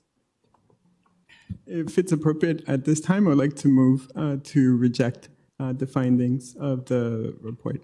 So is that a motion to say no, there's no breach of code of Yes. conduct? Okay. Seconded by Trustee Hassan. Okay, so the motion here is that trustee, no breach has occurred. Can I ask for a recorded vote, Mr. Chair? Okay, so we'll have a recorded vote. So just so that folks are clear, if you vote yes here, you are voting to say no breach has occurred. It's a negative motion in the sense that the motion is saying no breach has occurred. So if you vote yes, it means you are saying no breach has occurred. Yeah.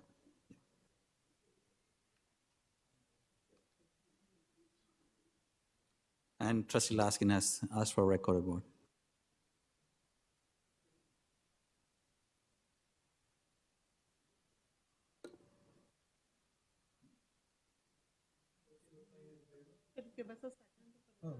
We are.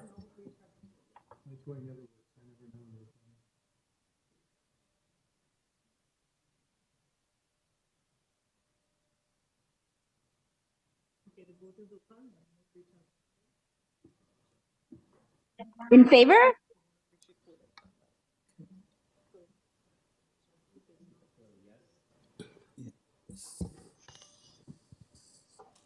Shan, yes. In favor? King in favor.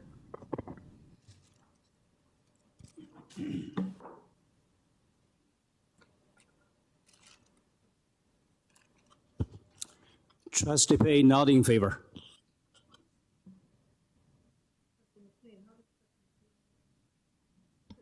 Trustee McLean, you said yes, right? Trustee McLean?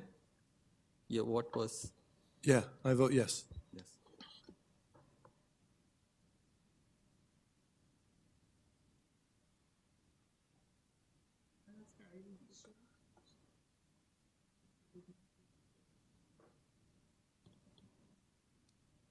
So that motion carries. The motion carries, saying she did not breach the code of conduct. Okay, so that results in the next one unnecessary, I'm assuming, since the motion is that she didn't breach the code of conduct. We won't be able to discuss the sanctions. Thank you very much, Integrity Commissioner, for joining us. Thank you for having me. Have a nice evening, everyone. Thank you. Bye-bye. The papers are all over. I'm trying to get this to the next item. All right. So we move on to item number 15. 15.1 is contract award for executive search services for Director of Education. I would like to ask Executive Officer Craig Snyder to introduce the item. Thank you and good evening, trustees. And through you, Chair, before you tonight is a recommendation to award the Phelps Group the service contract for the executive search for a new director. On July 15, the committee met with our retired senior manager, Chris Ferris, who's online tonight if we have any questions, to develop an RFP, rate it, and review it. And the result was the recommendation for you. Myself and Mr. Ferris are available to answer any questions.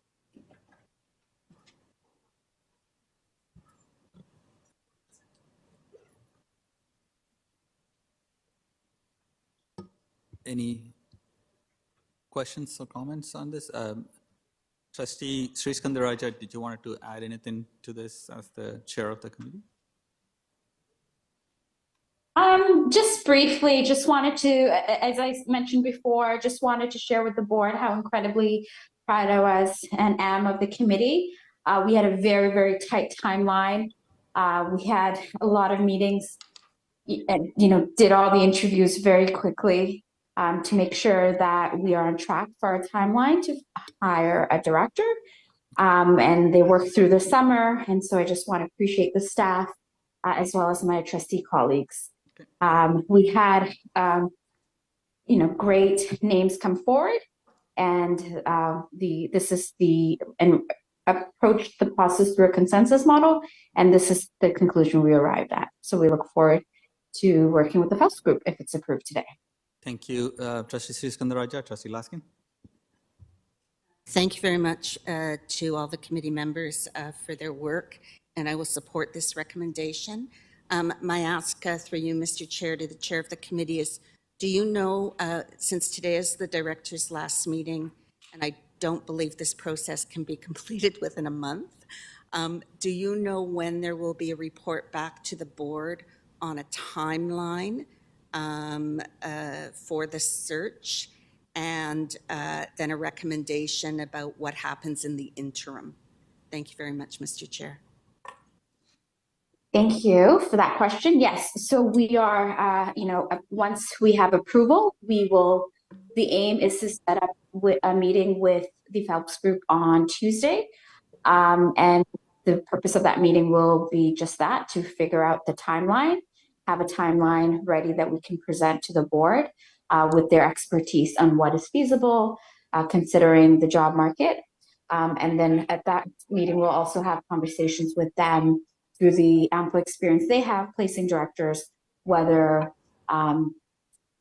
what approaches we can use in terms of the interim, and whether we do rotating interims of the existing executive staff we have, or if we have a semi-permanent interim in place for the time being. But yes, we're hoping beginning of next week to have a meeting, and then hopefully a report to board soon after that. Thank you. We are looking for a motion to approve the contract award. It's recommended that the contract be awarded to the Phelps Group, Inc. to provide executive search services in support of the search for new Director of Education. Moved by Trustee Rajakulasingam. Sorry? Mr. Administrator, I have a question regarding the committee decision. Yeah. Okay, I didn't see your hand on the list, so we moved on. So, but I can, yeah, we can get your questions. Go ahead. Okay. Mr. Acting Chair, is like, to be honest, I'm a little bit, baffled by the format of the committee. It's closed committee. Unlike other committee, the board members who are not on committee were not allowed to participate. So I'm really troubled by the decision of the board, why we have this kind of format, unlike other committees. So other committee member, I think, should be allowed to participate, should be allowed to ask questions. Although we're just like other committees, we don't have voting rights, But it's just a closed format. I don't understand, to be honest. I think democracy really should be placed this way. Trustee, Trustee Pei, I just want to remind you, this is a staff report for the contract award, particularly being discussed right now. For the search firm. Okay. I do understand it's connected, but there was a report earlier in the private session around the committee minutes where we could have had some discussion on this, but feel free to bring suggestions and we can figure it out. Right now, the committee operates So from. So, Mr. Acting Chair, can I move at the business arising? Just asking the committee open up, to other. Not with this item is specifically a contract award to the firm that's been hired. So any business arising would be if you want to enhance any processes related to this. But All right, Ms. Acting Chair, thank you very much. Through you, I want to ask maybe the committee chair question is like, why is this like this a search firm? What the reason behind that is like, have you ever considered other search firm at all? Why is this a particular search firm? Because I wasn't in the process selecting the firm. To be honest, I don't really want to be a rubber stamp. To stamp something I don't understand, I never select. Yeah, so I have no idea. So can I ask the committee chair to give me some explanation why we select this firm? Is this firm is better than other firm? Is what's the reason for that? Have them show that they have been select other DOE director education for other board? What kind of work they've been done? So what is really about the scope of this firm? Thank you. Trustee Pei, as in any contract award processes, a lot of the details around the selection process is private, but we can generally answer the question with what criteria, and because the posting was there and what kind of criteria was looked. So I'll ask Executive Officer Craig Snyder to explain some of the criteria that were used for the process. Thank you, Mr. Chair. Thank you, Mr. Chair. Senior Manager retired Chris Ferris is available to augment if need be. We did create an RFP with standard key that was put out to the market for consideration. 6 firms, as it says in the report, responded. 3 were shortlisted and interviewed by the committee. So there was a fulsome process that was undertaken to determine the successful firm. Okay, Mr. Acting Chair, through you, I want to stop. Is this a firm was being used by our board before? Do we have any particular experience with this firm at all? Through you, Mr. Chair, yes, we have used the firm before. Mr. Ferris, if you'd like to comment on previous work of the firm, please. Through the chair, the Phelps Group has done several searches for the TDSB in the past.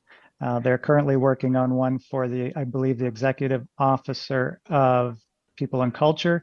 And to my knowledge and my recollection, I believe it was 2016, they also were awarded the search for the Director of Education at that time. There may have been a couple other positions at lower level than the director in between those dates, but those are the 2 I can recall off the top of my head. Thank you. And if I could jump in, Trustee Pei, I appreciate the questions. I think they're more than fair. I think last year, as a person who was not on the DSC, the last time, committee, I had similar concerns and questions. So I think I appreciate where you're coming from, because this is a big decision. Yes, so we do have experience with the Phelps groups. How it worked is we put out a criteria that we came up together as a committee. It was out for 3 weeks. And then I think it was mentioned the number of firms that applied. Just to keep in mind, this space is a very small space. There's not many people who do this kind of work. So we get what we get. And through that, the committee, we had a fulsome process. We had interviews. I'm sure everybody had their favorites. And like I mentioned, it was a consensus approach, meaning that, we arrived at what we believed as a committee. We had differing opinions. Maybe some wanted another firm and others didn't.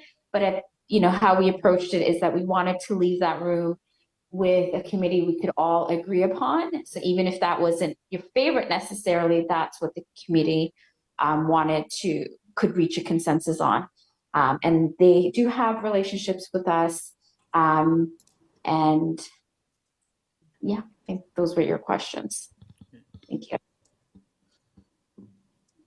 Okay, Mr. Acting Chair, through you, I want to ask this searching firm is like, I think they mentioned that there were in the past process of hiring our former executive officer of people and culture, Melissa Kennedy. Is that correct? I think that was mentioned as that's correct. Yeah, okay. Chair, that is correct. So thank you very much. I have to mention that. That was a failure. Trustee Pei, that's not appropriate. That's not appropriate. Okay, I retract that Trustee Pei, comments. I'm sorry, I'm going to retract the comments, but I want to state some facts. The executive officer of Melissa Kennedy Chair, this is not in order. Trustee Pei, that's not appropriate. We don't mention staff name. The process was mentioned as an thing, and there's multiple things that happen in hiring processes. So would like to avoid speaking specifically to that. All right, Mr. Chair, I retract my comments. I retract the name. Okay, but I have to say, all trustee here know what happened, and you make your decision. I think if this research firm has been done a fantastic job for us, okay. But my personal opinion is we need to be more responsible for taxpayers' money. When we hire a search firm, we want them to be capable to do the job. Thank you. Thank you. Thank you. And I don't want to say too much because we are bounded by the confidentiality agreements when you do an RFP. But again, fair concerns, Trustee Pei, don't think these weren't conversations that were had. But again, we're working with who applies. And in our committee's opinion, this is what we arrived at as most suitable at this time to help us in this endeavor. Thank you. Are there any other trustees? Trustee Pei, are you done with the questions and comments? Yeah. Okay, thank you, Meeting Secretary. I finished my questions. Thank you. Thank you very much. Any other trustees? Seeing no other trustees, the motion to award the contract is on the floor. Can I have a mover and a second? I think, did we have a mover and a second? No, mover and a seconder on this. Trustee Raja Kulasingham, Trustee King. All those in favor, is there e-scribe? Please vote on e-scribe. Not in favor. Sriskandarajah in favor.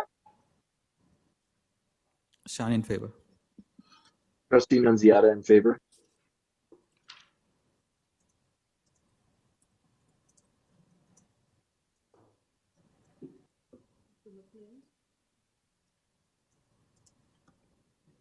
Trustee McLean.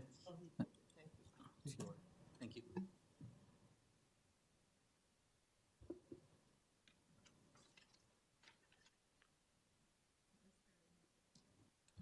It's carried. Thank you. We move on to the next item.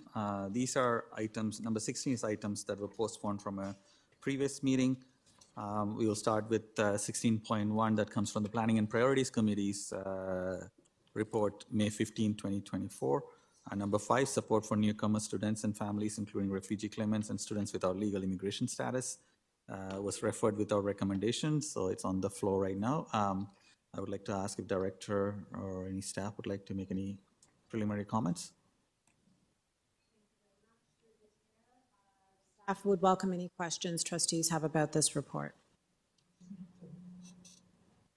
Okay, if I remember correctly, this item was being discussed a bit and then got moved without recommendation because we were at the end of the time.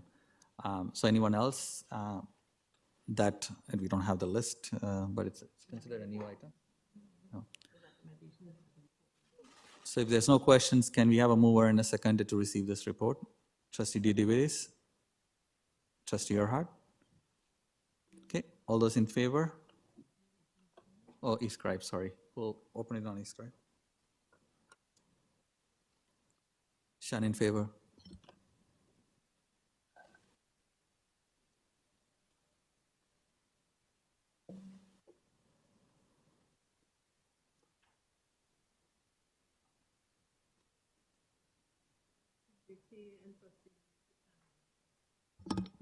Trustee Sriskandarajah and Trustee Pei.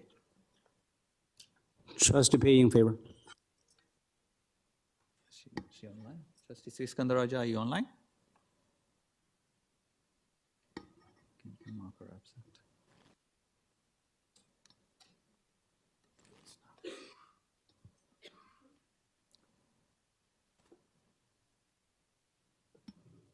Okay, that's carried. Thank you, everyone. We are moving on to 16.2, Governance and Policy Committee, May 29, 2024. Review of Policy P100, Student Interest Programs. This is the motion from Trustee Pei, right?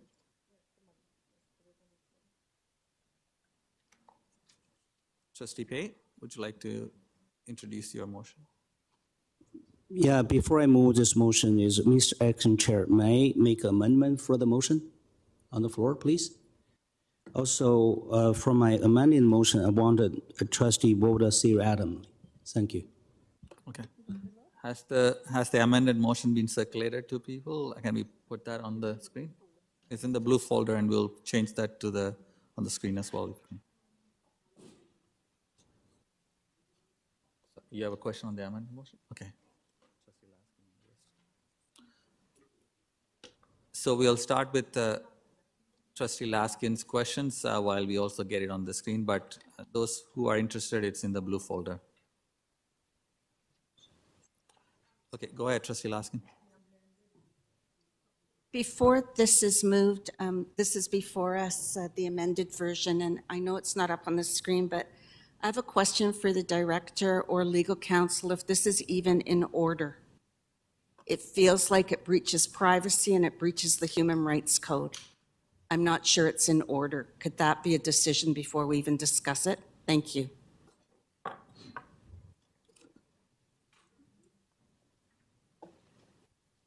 Thank you, and through the chair for the question. Staff have had limited time to review the motion, but in regards to what is being asked, certainly staff can be articulating that we need to be taking in consideration the data standards, direction from the Directorate for Anti-Racism, and ensure that the motivation and the information that is being sought is aligned to the standards. So the standards say that we need to be very clear that the information that we are seeking is in purpose to reduce discrimination and close disproportionality, that it is aligned to human rights,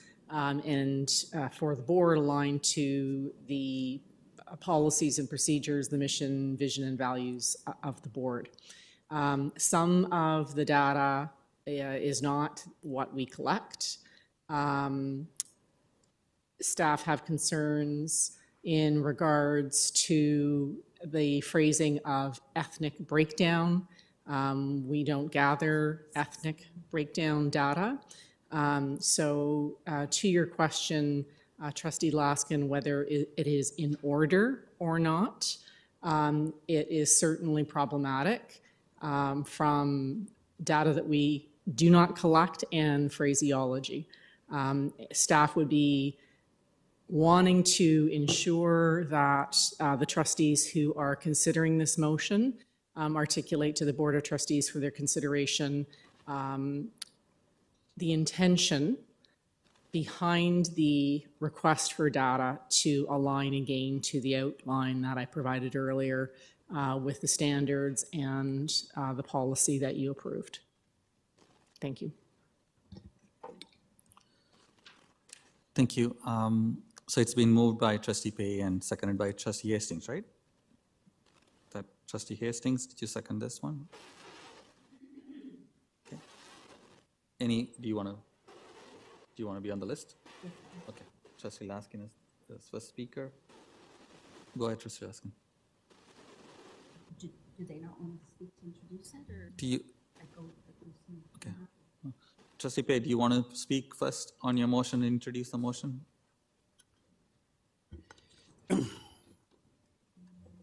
Mr. Acting Chair, I'm rising today in an effort to tie up some loose end of our board debates on the new admission policy for a specialized program. In response to the numerous complaints from parents, students, and teachers. In April this year, the previous Education Minister, Sriham Laichi, wrote to our board to express his serious concerns about the recent changes made to admission policy and ask us to undertake a new, open, and transparent policy review consultation. In this regard, the board appreciates the preliminary report presented by staff in May on the admission for 2023, the first year of implementation. We as a board have had a lengthy discussion on the topic after listening to the many delegations who expressed a diversity of views on the effectiveness of the admission policy change. It is reasonable that the staff needed more time to complete a proper review of the effectiveness of the policy changes. However, we would all agree that to accurately evaluate the outcome of the policy change, the review should, based on solid data, relate to the program goals and objectives. It is in this regard I'm proposing my motion.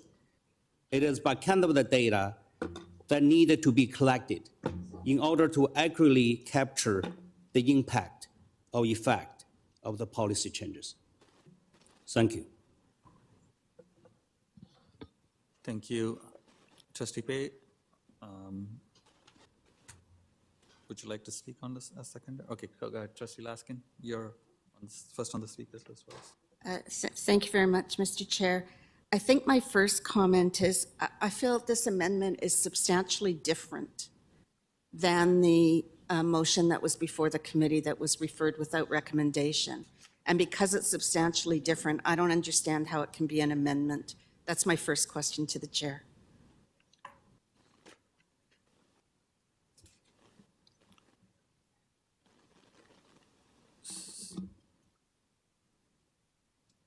Just to reiterate. Should I respond? Can I respond? No. Just to reiterate, the original motion had 1, 2, 3, 4, 5, 6, 7 sections in it. Each had a number of requests through it, none of which requested, and I quote, ethnic data.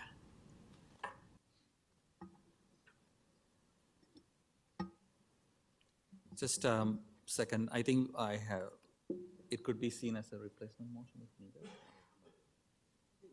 I'm just get the governance, and we had a discussion. We're just going to quickly have a response from governance. Through the chair, Trustee Pei has asked to remove parts A, all the whereas clauses from part on pages 34 to 37 of the report. The original resolve clauses, and he has broken it down to the ask for this report. It is changed slightly, but it was an amendment. It could be considered his replacement.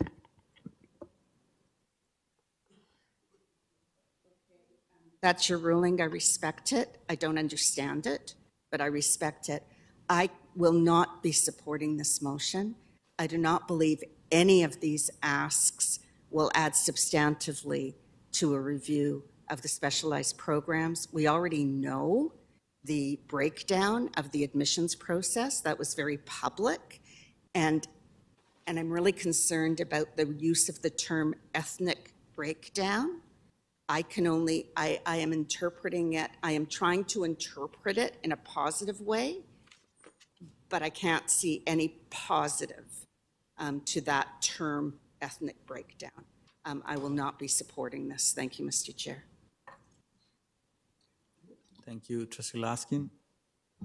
Anyone else on the speakers?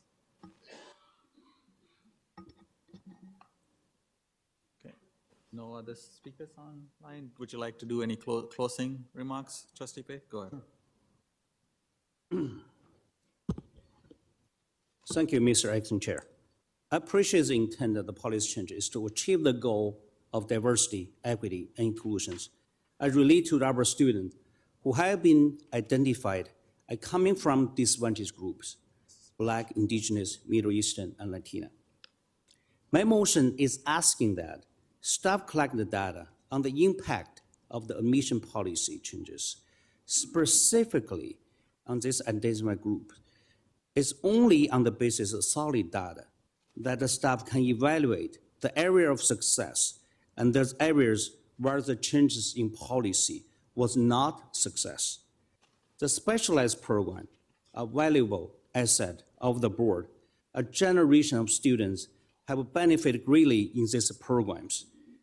It's of utmost importance that the program of excellence are maintained as they will work to improve access to this program by those students who may have faced a barrier of access. We are trustees. The public has trusted us to ensure excellence in education and opportunity for all. My motion is an attempt to ensure the program review of the new admission policy of a specialized program is based on solid data.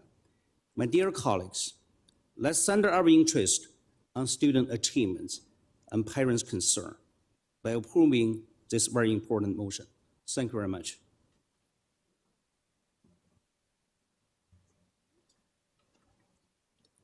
Thank you. And you had asked for this to be voted at Seriata. Excellent, Chair. Thank you.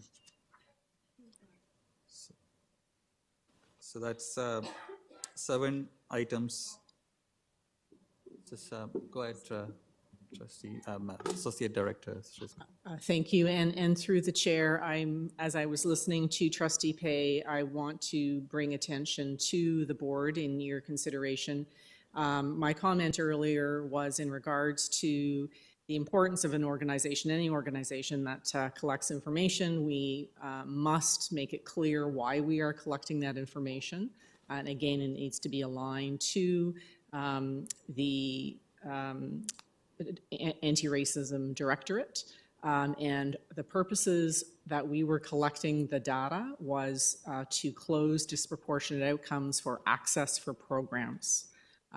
We did not indicate that we were measuring for disproportionate achievement closures.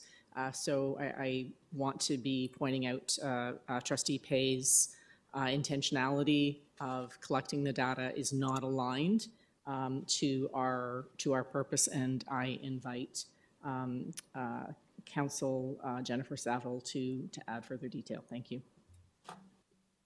Thank you, and through the chair, trustees, for your consideration, I draw your attention to MFIPA, the Municipal Freedom of Information and Protection of Privacy Act.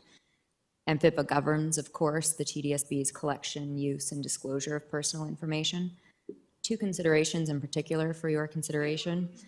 First, the board cannot release personal information where it would identify a specific student. Given the very small subset of data that we are talking about, it is very likely that an individual student would be identified. Second, with respect to the board's use and collection, when the board collects personal information from students, we are required to send a notice of collection, which discusses the intent and purpose of that personal information and how it will be used by the board. The board is only allowed to use that information for the purpose for which it was collected. Thank you.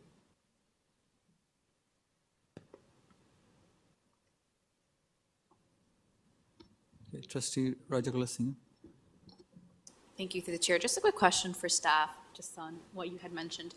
So I know in certain reports we do get race-based data breakdown.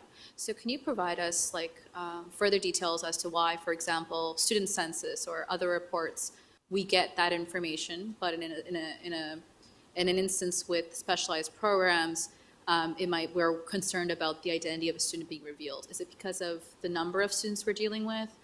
If staff can provide more details, that just from my own understanding.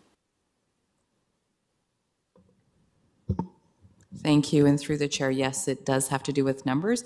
In addition, when TDSB collects census data, for example, it is used to identify systemic barriers that our students face and to be able to address those barriers and create interventions. Thank you.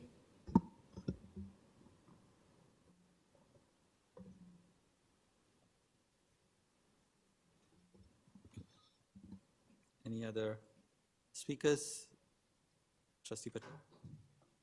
Thank you, Mr. Chair, and through you, Mr. Chair, it's just a question of clarification. I think we do have a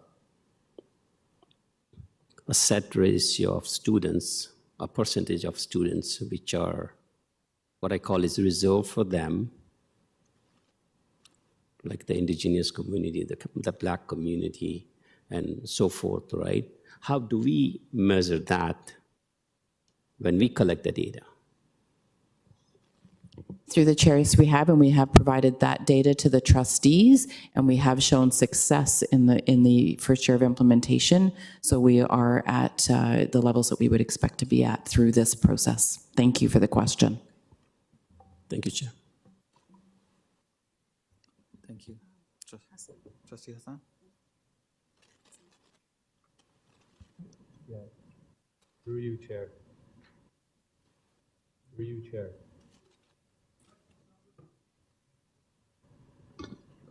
Through you, Chair, just to touch back on Trustee Yelini's point, I just wanted to ask staff for clarification on at what number does it become a privacy breach? Race-based data is shared with us, board-wide level, but student interest program, it seems to be a privacy concern. So what is the exact number or formula that we look at? Thank you. Thank you, and through the chair, the legal question is whether a student would be identified by the personal information. I would ask Associate Director Srisco to discuss TDSB's practice with respect to numbers. Thank you. We suppress under 10. Under 10? 10. Go ahead, Diane. And just to add, it's also 15 for EQAO. Thank you.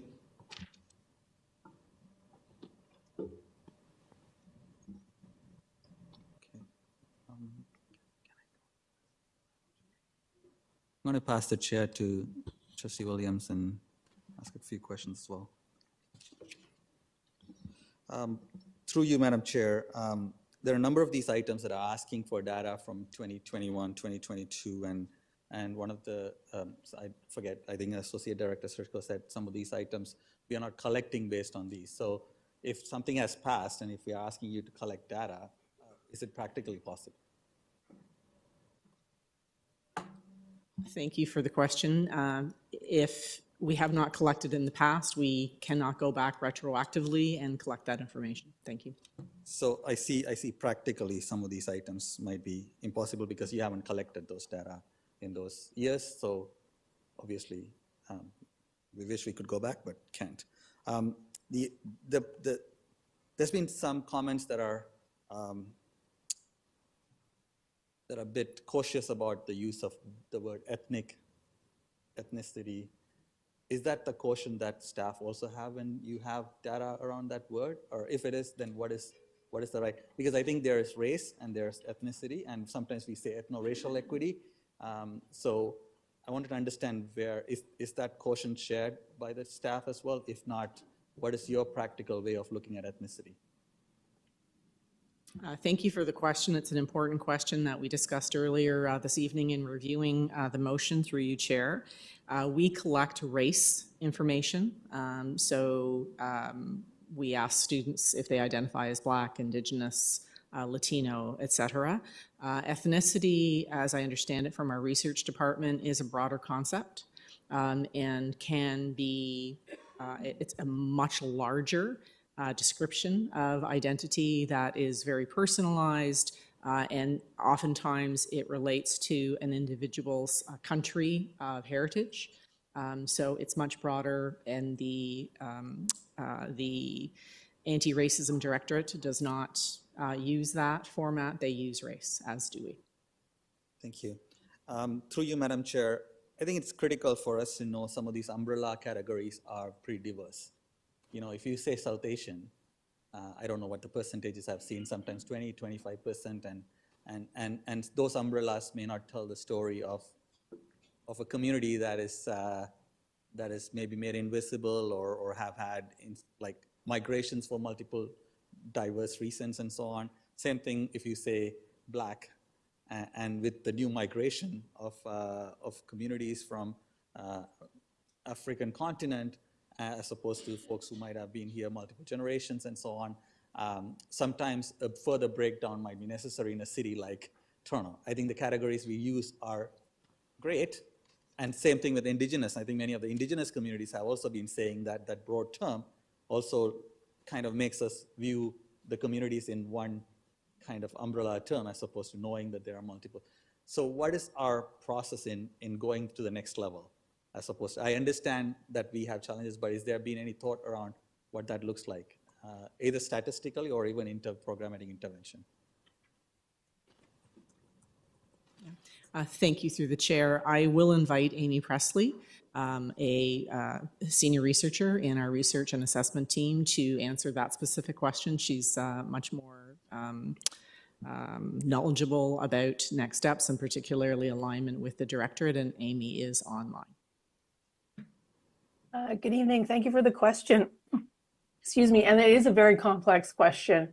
At the moment, we are using the racial categories from the Anti-Racism Directorate, and then the ethnicity categories that are much broader from Stats Canada and consultation with our TDSB communities. And that list is about over 150 response options on the 2023 student census. So inside each group, there's, to your point, Trustee, there's definitely room to explore the ethno-racial heritage groups inside of race, but those numbers are quite small, and it's a very complex narrative. So at the moment, we haven't done that. There's still a lot of thinking around that, but at the moment, we haven't done that. Thank you. In my just a few minutes left, I just want to say that, you know, I'm somebody who supports, and I understand Trustee Pay's intent here. It's just going back to those years might be difficult. I actually want the staff to think about this a little bit more deeper. We get this general response, you know, privacy and other things. We have 250,000 students, and some of these ethno-specific categories are not small, while we may think it's small. And so there might be ways in which we can explore our scoping document to look at categories that might, and there are other researchers. I mean, StatsCan does have data on ethno-specific categories as well, and they get multiple layers. And we also know that poverty is also racialized, and it's racialized in very much segmented ways within communities. And there are also within these communities power dynamics and gatekeepers and dominant communities that often, so it's for us to kind of do this work meaningfully. I do understand it's a resource question as well, so it's not an expectation that it needs to be done by the staff we have, but if we can lead as an organization in the province, we've done that before, to push the next level of data collection. We've already done this data collection, and now the ministry has mandated, the Anti-Racism Directorate has it. So what is our next layer? What's the intersectional data around poverty and race, and some of those things? So I understand Trustee Pei's intent, and I also want to see more data, because I think there's still a lot more to be learned from this intervention that we had around special interest program. I fully support where we are headed, but I also want to be making sure that this is constantly evolving and dynamic. Just because it's one of those things I always say, just because we had an intervention and we feel too happy about it, we may become complacent. And in 20 years, we might not have achieved the outcomes that. So how do we make sure that this very controversial, if you may, and we invested a lot of energy into this, as you know, and staff have invested more energy than us, but let's make this right. So what does it mean in terms of new data points and collections and so on would be helpful. Okay, and I'll pass the chair back to Trustee Shan. She wants to say something. Thank you very much. Through the chair, this is, I think, an excellent conversation for the board and staff to be having, to continue to think about the ways in which we understand achievement and underservice and opportunities. It is rare that, in my recollection, certainly welcome staff to provide further clarification. It is rare that we have reported entrance into programs by ethnicity, by school, by program. Particularly in those circumstances where we know that the broader public dialogue, as well as conversations that have happened in this boardroom, have served to further disenfranchise and mischaracterize the potential of students. So I think as you press us to think about how to use data and report it back publicly, I would ask you to think about the multiple layers through which the data will be interpreted in light of the broader public dialogue and boardroom conversations that have occurred. In fact, I guess my concern that I offer to you is that will the presentation of this data as we have it, or as you choose to collect it in the future, actually serve to undermine the intent of the program? We do not report graduation rates, for example, by school, by ethnicity, or by race.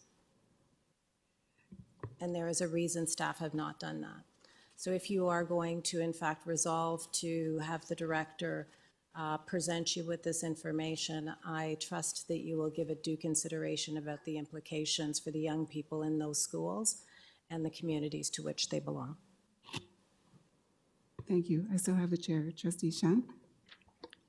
Sorry, thank you, Madam Director. Definitely a serious consideration to have, as we discussed. In an ideal world, we should be able to, as trustees of the school board, be able to receive this information privately and to be respecting confidentiality, guaranteed confidentiality to make these decisions. But I think that's not fully a reality, so I understand the caution, but I think hopefully we can work towards a time when we can actually look at data for the purpose of internal planning as opposed to always having things that needs to be shared. Thank you. Thank you. I'll put the chair back to Trustee Shan. Thank you. And Trustee Lee? Thank you. Through you, Mr. Chair, I want to ask staff a question regarding to the concerns over privacy. If the test or the limit of data disclosure is 15 students, and if this is something that we're concerned over, why is it that we're not able to do like what many other data collection or disclosure entities do to group up the student or ethnic groups that do not have enough students and call it undisclosed due to privacy reason group, or just say undisclosed, right? I hear the concerns and they're valid, but I'm hearing reasons why we don't want to do this, as opposed to reasons why we cannot do this. So can I get a staff response to my question?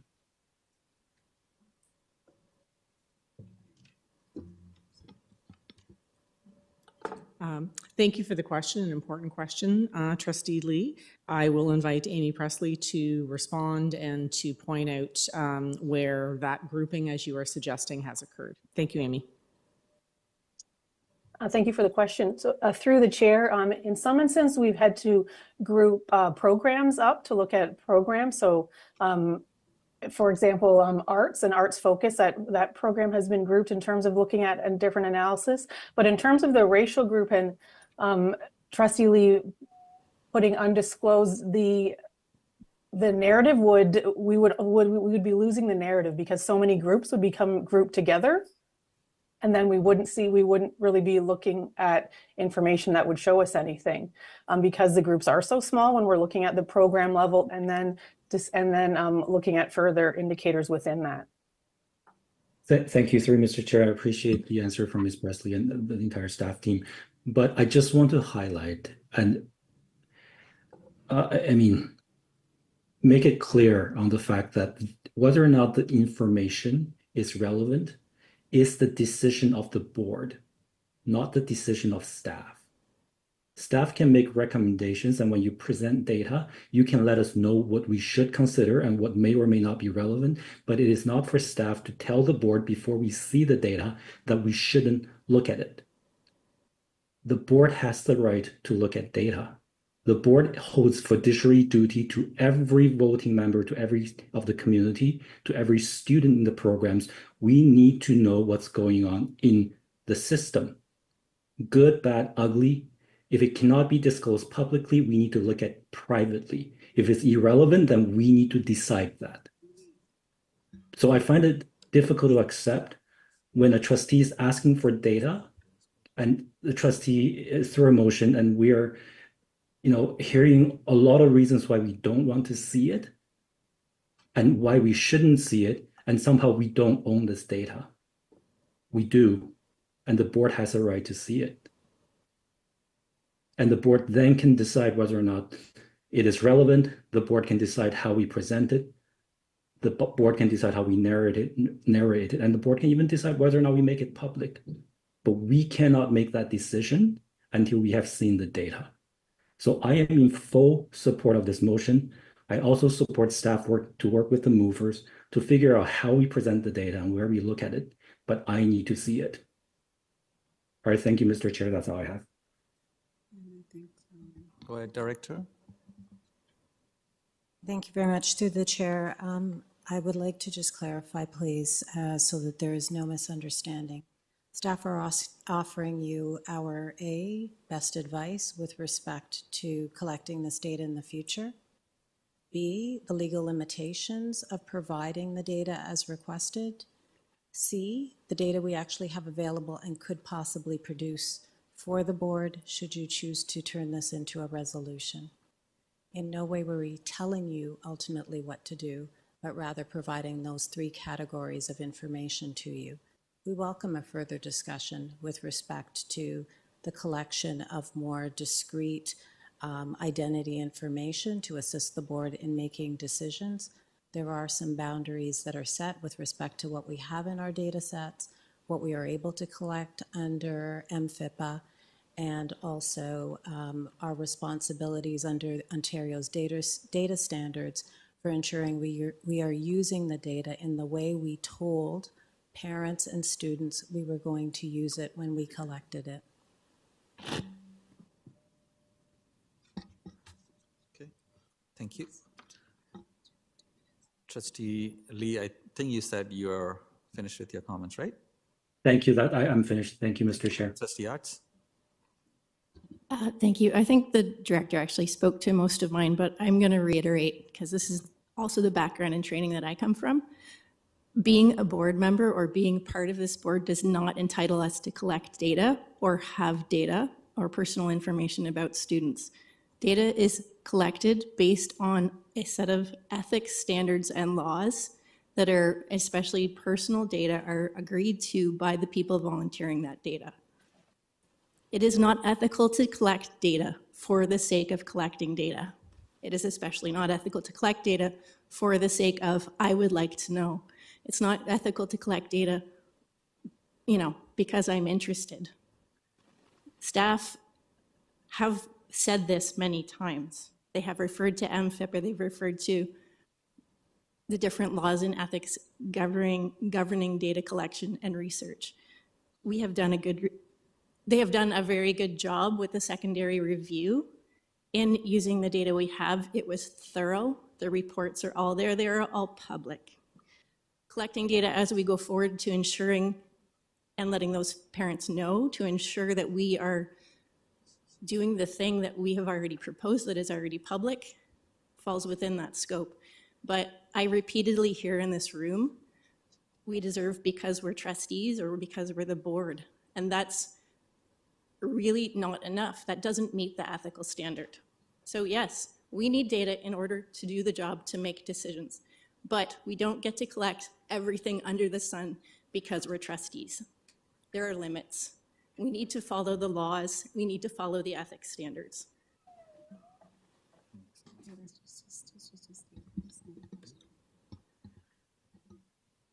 Any other trustees would like to speak or ask questions? Trustee Pei, you already spoke on this? Mm-hmm. Yeah, you did. Anyone who hasn't spoken? Okay. All right, so we will go to 7 different votes on this. We'll start with the first one.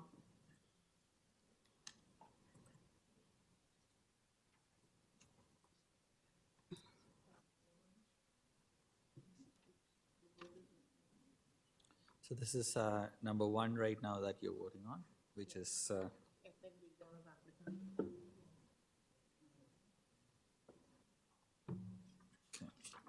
Does everybody have your the blue folders? Yeah, just vote on number 1 now. So it's yes, correct or no?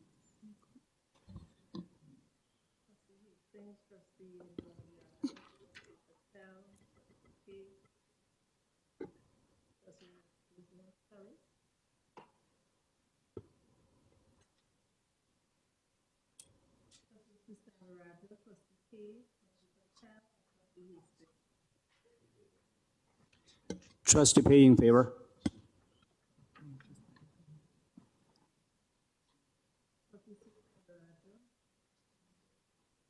Trustee Siskandaraja, are you online? I think she might be. She's not online.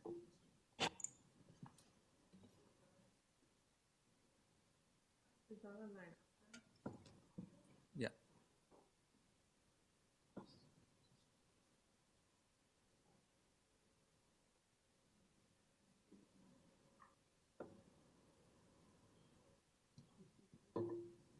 Okay, it's defeated. We move on to part B, which is ethnic breakdown of applicants accepted in each individual program for each year starting in 2021.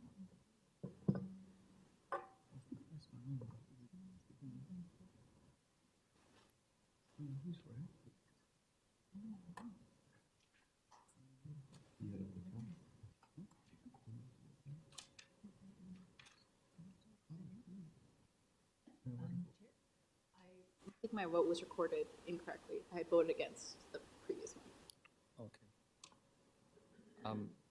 It was not a recorded vote, but we'll make a note that you've spoken into the record. Thank you.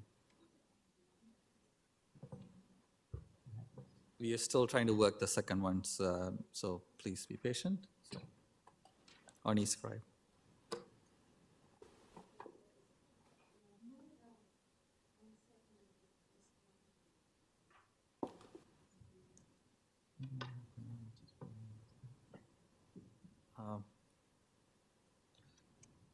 We'll give it half a minute.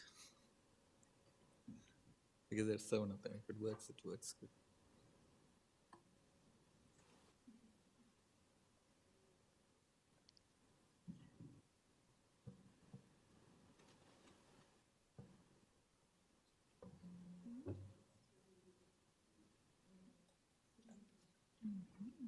That's right.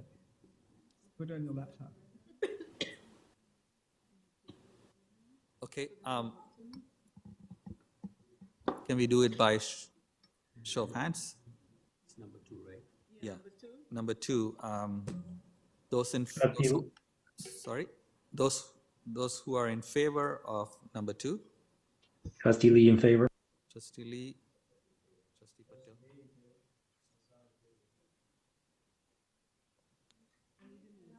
Nunziata in favor. Okay. Those 4 in favor, and anyone else in favor? On the number 2 of the, he's got 7 items. So. Number 2 says ethnic breakdown of applicants accepted in each individual programs for each year starting. So can we vote those who are voting against? Trustee King, Trustee Rajwani, Trustee Davides, Trustee Rajakulasingam against, Trustee Arts against, Trustee Lalka Hartman in favor, Trustee McLean against, Trustee Hastings already voted, right? Trustee Hastings, how do you vote? In favor, Trustee Earhart against, Trustee Hassan already voted, Trustee Dawson against, and Trustee Wang? No? Okay, against. And Trustee Laskin against. Who's on? And Trustee Williams and Trustee Shan against.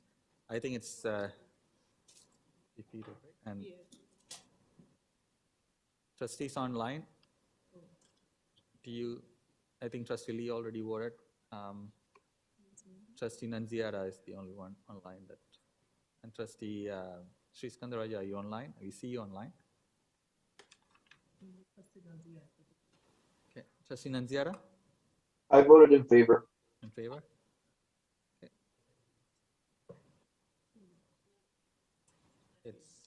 It's defeated 2, 4, 7 in favor and 12. Is it 12? 12 against. Can we do this for 3?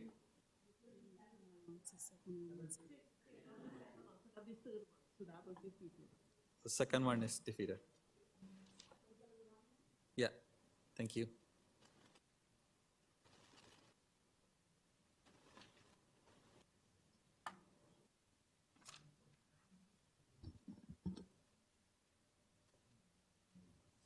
Okay, the third one is on now. Dropout rate for each program by ethnic group.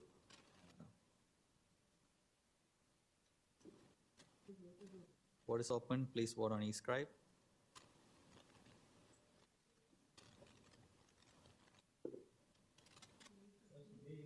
Trustee Pay in favor.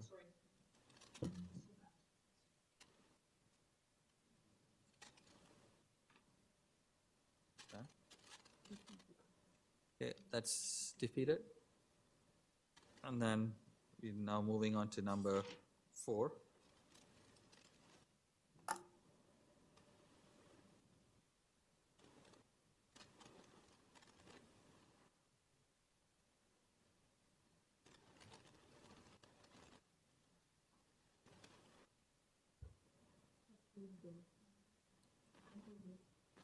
Trustee Dawson? It's your word? Okay. Trustee King? Trustee Pay? Pay in favor.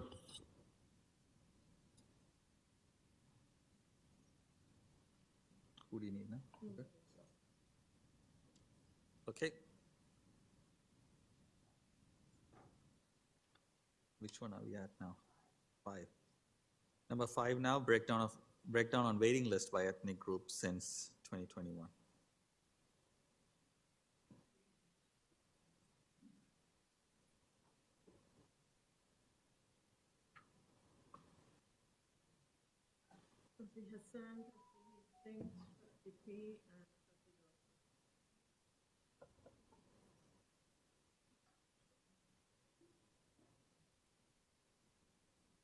Who do you need? Trustee Hassan? Trustee Dawson? Trustee Pay, Trustee Pay in favor. Trustee Dawson, did you what? I just. Okay, so. Okay. No, defeated number 6, breakdown on the filling rate of waiting list for each program. Can I ask a question of clarification, Chair? It is the only, section 6 is the only section of the motion that doesn't clarify what the breakdown is. The rest of them are breakdown, and there's the by ethnic group is specifically referenced, but is not done so in 6. Is it the purpose of the motion or the intent of the motion to break this down by ethnic grouping? And if not, can we clarify how we're breaking it down? As per the wording, it doesn't say, if it passes, it wouldn't mean ethnic breakdown. Trustee Pay, this is just filling rate of waiting list for each programs, right? Not necessarily ethnic breakdown. So, Mr. Chair, you're asking number 6? Number 6, yeah. Oh, sorry, is missing a ethnic group. Actually, no, this, yeah. That's right, ethnic group. Yeah, I'm missing an ethnic group. Sorry. Okay, so we can say it's breakdown of the filling rate by ethnic groups of the waiting list. Okay, so if it passes, then it's also connected to the rest of the motion. So those who are voting on this, you can keep that in mind.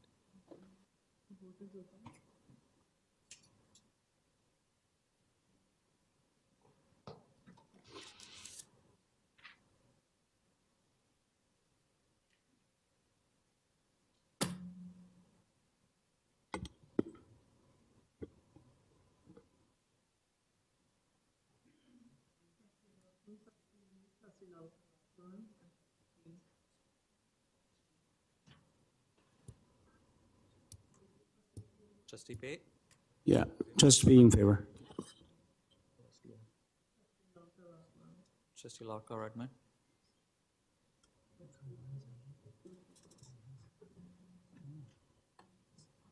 Okay.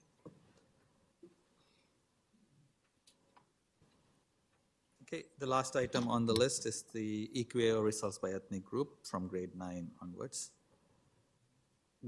For grade 9 for each program since 2021. Board is open.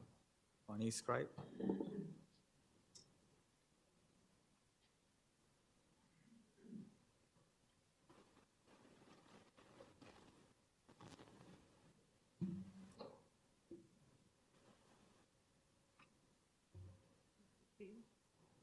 Trustee Pay, assuming you're in favor. I'm in favor. Thank you, Chair. Thank you. Anyone else needs to vote? Close.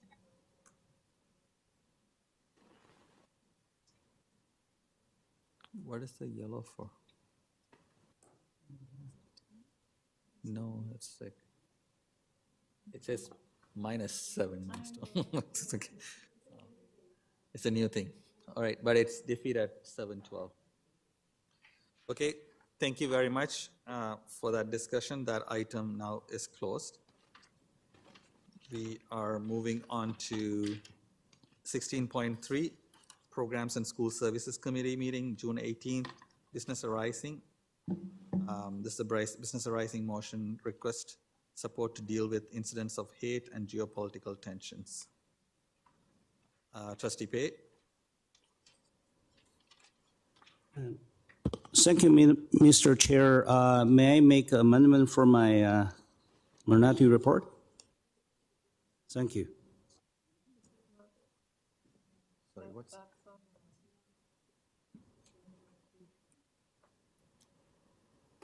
Okay, yeah, we finished 16.2. We are on 16.3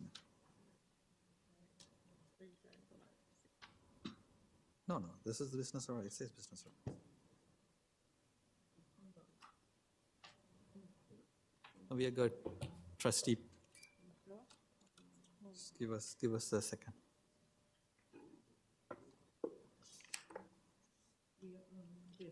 Yeah.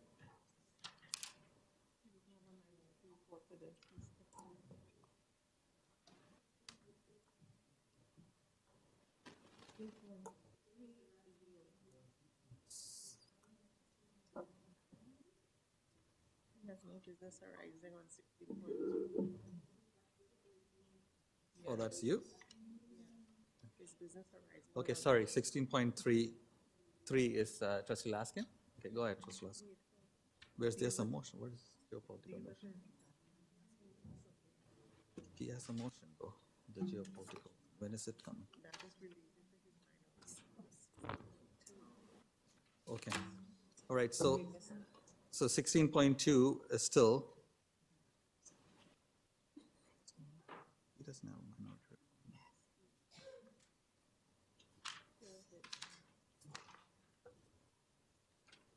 So Trustee Pei, you're moving your minority report from I'm moving the amendment, yes.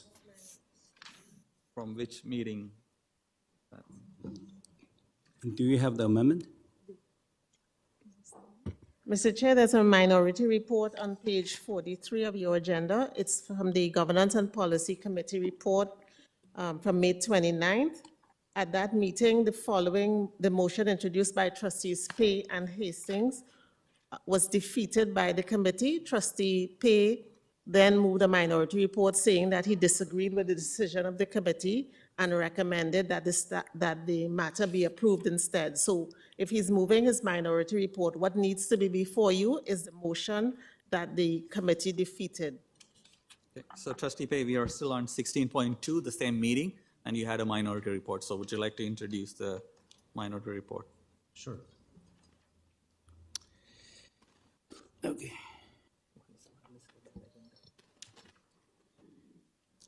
Thank you, Mr. Chair. I'd rather to present this motion to reinforce institutional and professional boundary with respect to geopolitical issues.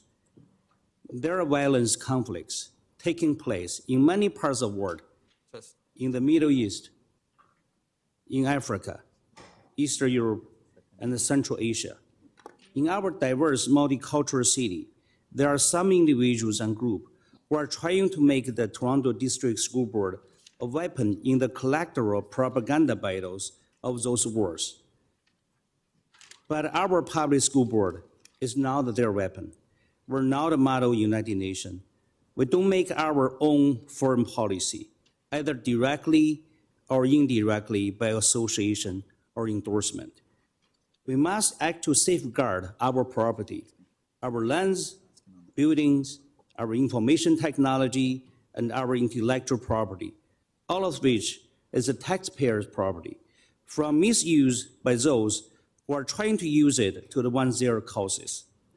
This motion is designed to reinforce the principle that our students are tasked with learning about international conflicts and to form their own informed and reasoned opinions about them, to think critically, and to identify bias and disinformation. Our students are not at all recruits to become foot soldiers in someone else's propaganda war. This motion is measured, moderate, reasonable, and reflects the board core values. I urge my colleagues to adopt this motion. Thank you. Thank you. Trustee Pei, just want to make sure that you have a replacement motion on this, right? But before That's right. Yeah, I have the replace motion. Thank you, Mr. Chair. Okay, is it being seconded by somebody? Trustee Hastings? Okay. Trustee Laskin?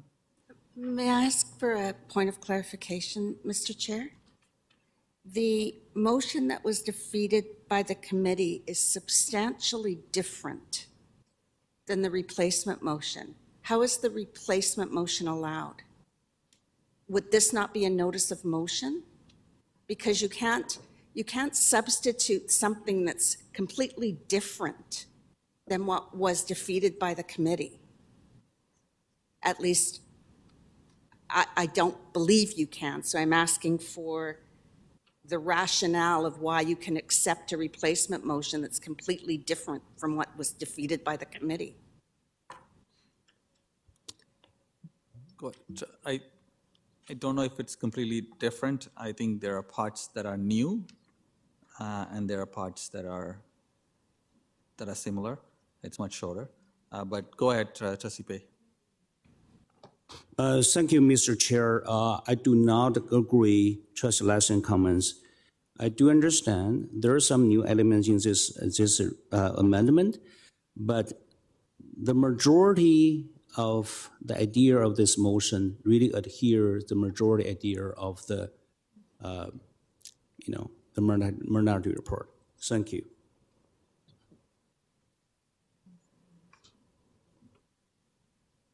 None of the clauses are the same.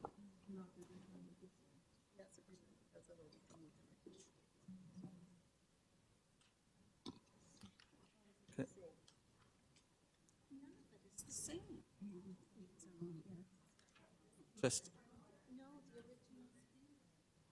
Trustee Earhart, go ahead. My understanding is that, is this working? My apologies. Is this one working? No. Better? No. Thank you, Trustee Dawson. I can even hear myself now. Hi, through the chair. My understanding is that this is being put forward.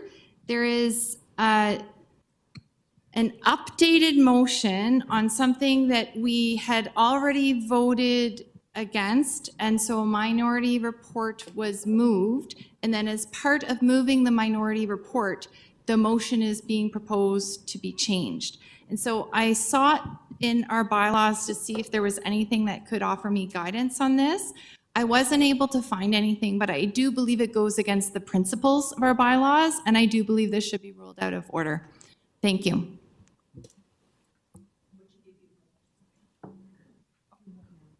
Thank you. Thank you. Trustee Pei, there are two options on the floor.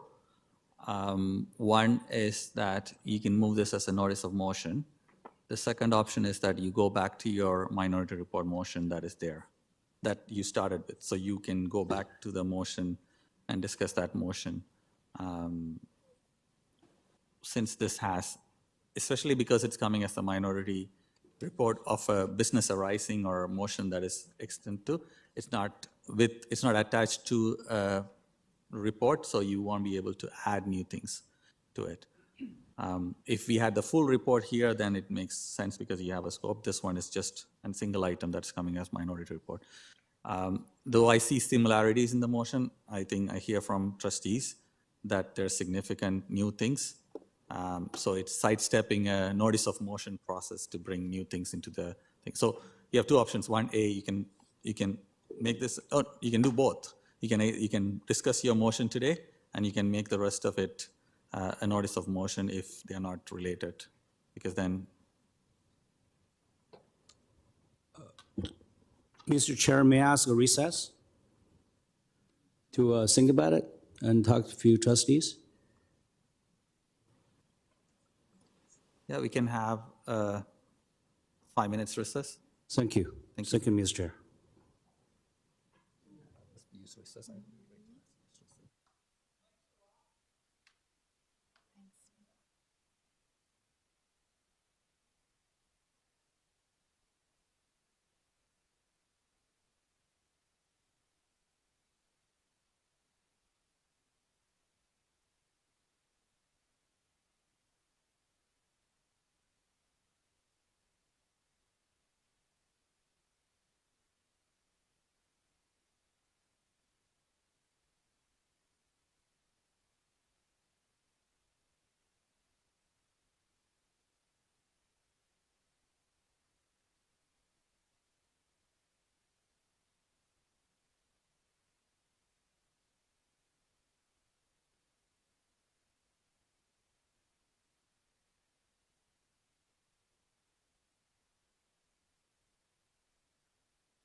Next, the GPC.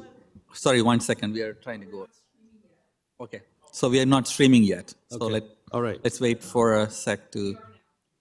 Okay.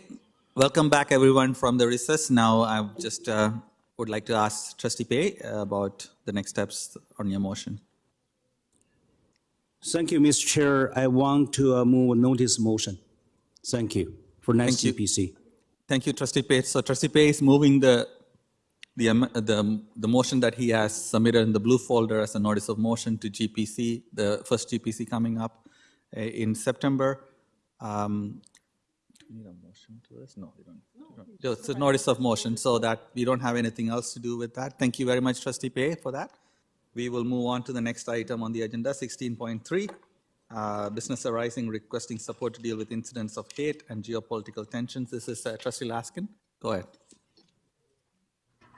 Thank you very much, Mr. Chair. This item passed the Program and School Services Committee on June 18th, but we ran out of time at board at June 19th.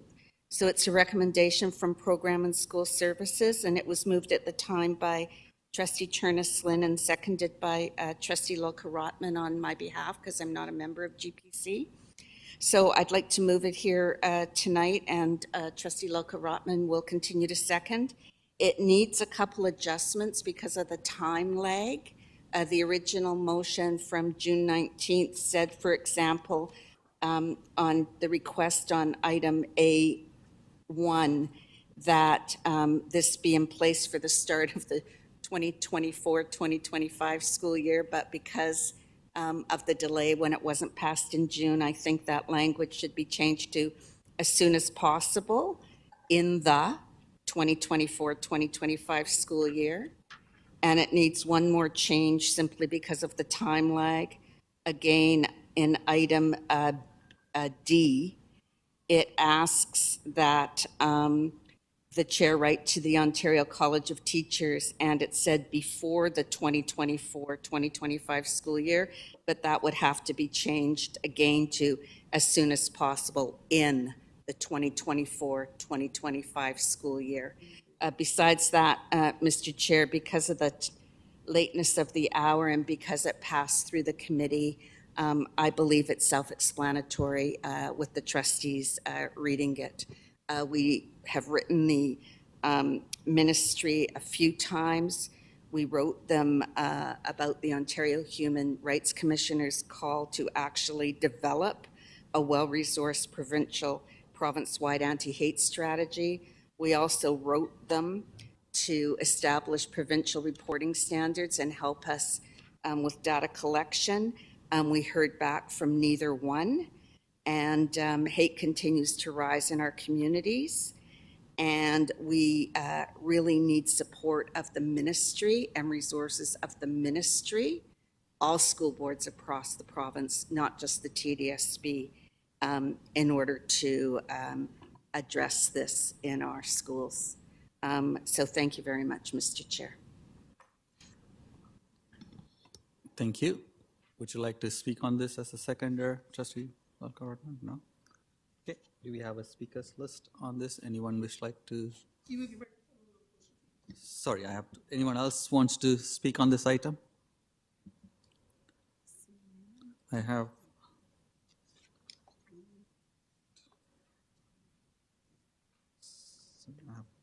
Can I ask a question? I'll take the chair and Trustee Shen. Sorry, through you, Madam Chair, just asking if it will be considered a friendly. Most of the stuff, I understand the first one is definitely needed with respect to increasing incidents of anti-Semitism, but I would like to know if it's possible to either consider it friendly amendment or make an amendment to take off the example that says, for example, Hamas-Israel war. Where is that? In the bracket. In the second point 2.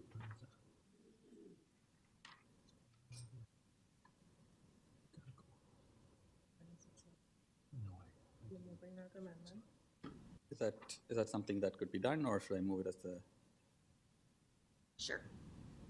It doesn't substantially change the intent. I'm happy to remove those words. Thank you very much. Appreciate that.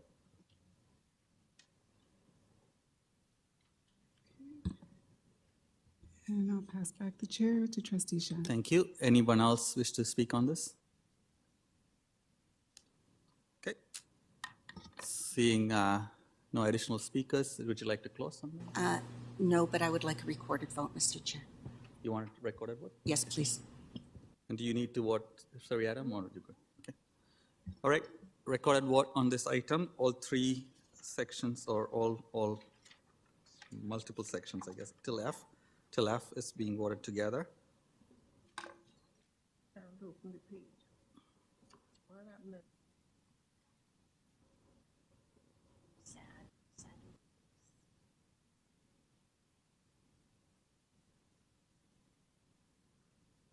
Can you open the vote? Here it is. So you got the, right? You have to take this piece out. Take that out. The vote is open, Mr. Chair. Yeah, the vote is open.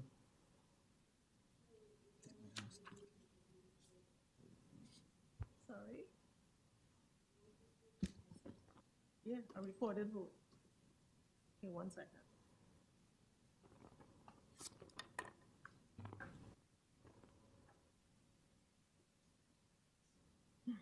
The vote is open. Did it open again? Yeah, I already voted. because So it's a recorded vote. sorry, because it's recorded vote, it's just reset and open again. So please go ahead and vote on e-scribe. So, same vote, yeah. Arts in favor.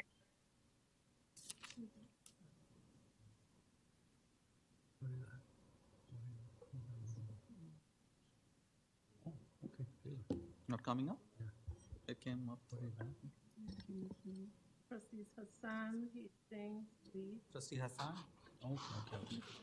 So, Trustee No Patel problem. in favor? Trustee P in favor. In favor? Trustee Nunziata in favor. Trustee Rajapalli Singham. Trustee Rajapalli in favor. Trustee Wajwani, Trustee Skandaraja, Hastings. In the middle of the vote. It's on eScribe. The question, the change hasn't been made on eScribe. That's fine, we took it out. We took it. Okay. In favor. Trustee Lee, Skandaraja, Hassan and Hastings. Trustee Hastings, in favor? Trustee Sundaraj, are you online? Trustee Hassan, Trustee Lee. Trustee Hassan is not here. Trustee Lee? And Trustee Don't Lee see is Trustee there. Lee is absent as well.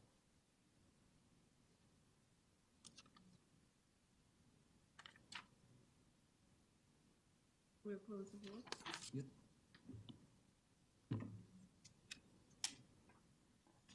Okay, that passes.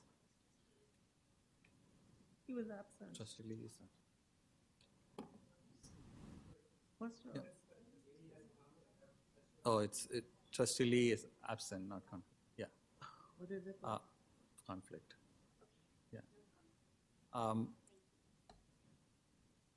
you, because recorded word should be corrected. Yeah, we'll fix it. So just for the record, because it's a recorded word, Trustee Lee would be moved to absent column instead of conflict column. Great. Moving on to the next item on the agenda. It's Caring and Safe Schools Annual Report, number 5 from 16.3. I'd like to pass to the director to introduce the item. Thank you very much. Through the chair, this report was previously presented to trustees. Staff would welcome any questions trustees may have about it. Okay, I think there's something else on the screen, but do not worry about it. Yeah, now it's the right one. So any questions from trustees on this item? Okay, sorry, Trustee Laskin, go ahead. Thank you, Mr. Chair. I know this hasn't been discussed at Committee. I know it's late, but this is an important report. I wonder if staff could just spend a few minutes and go over the salient points in the report.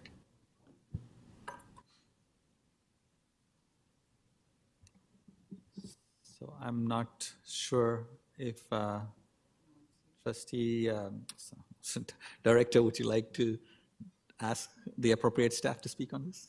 Thank you. I believe our staff member has stepped out of the room, so perhaps if you'd like to move on to 16.46, we could locate the staff member to speak to it. Okay. Do I need a motion for changing the agenda? No. Okay.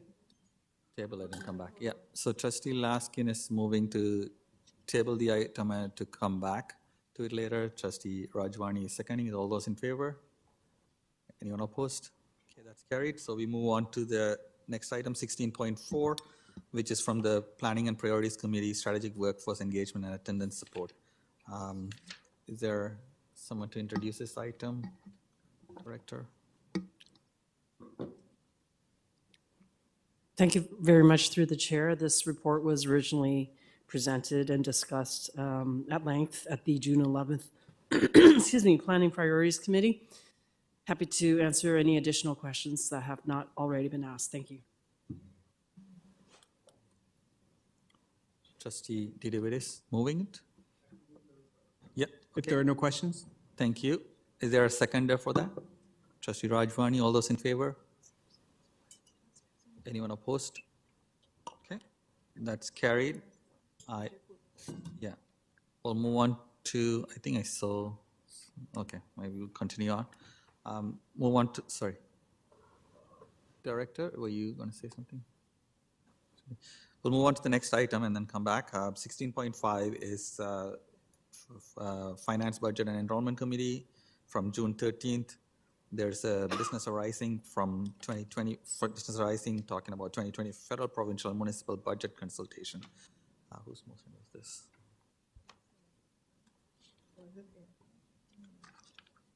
I think this was Trustee Earhart's motion. Oh, okay, go ahead, Trustee. To it. Oh, thank you.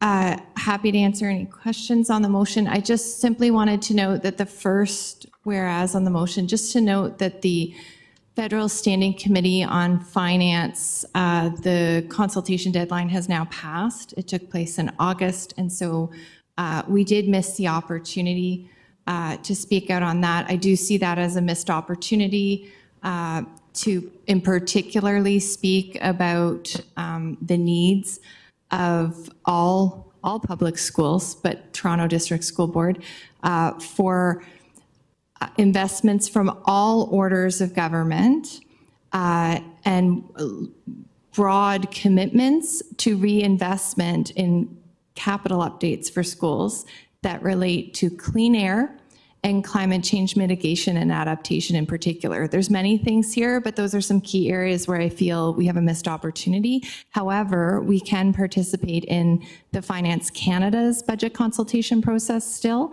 as well as provincial and municipal processes. Thanks very much. Thank you, Trustee Earhart. Anyone else wish to speak or ask questions on this? Okay, seeing none, we will move it. Trustee Earhart, do you want to move the motion? Okay. Seconded by Trustee McLean. All those in, do you need e-scribe or you vote by hand? It's up. It's on e-scribe. Please vote on e-scribe. Trustee Arts in favor.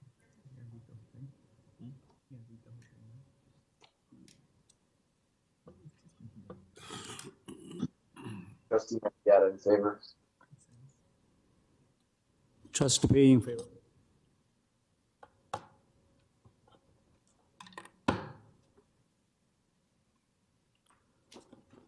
Right.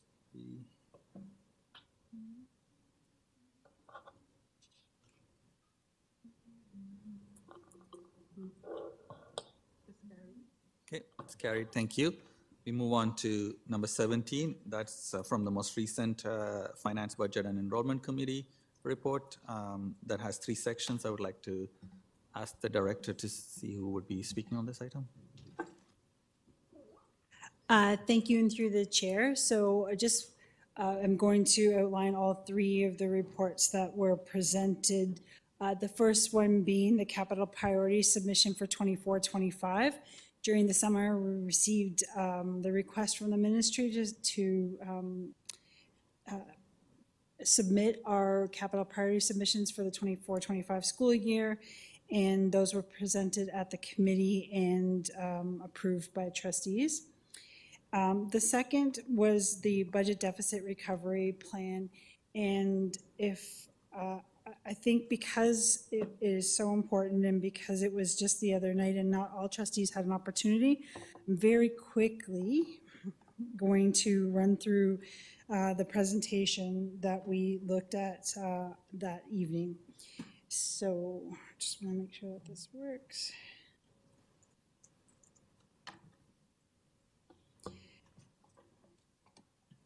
Great.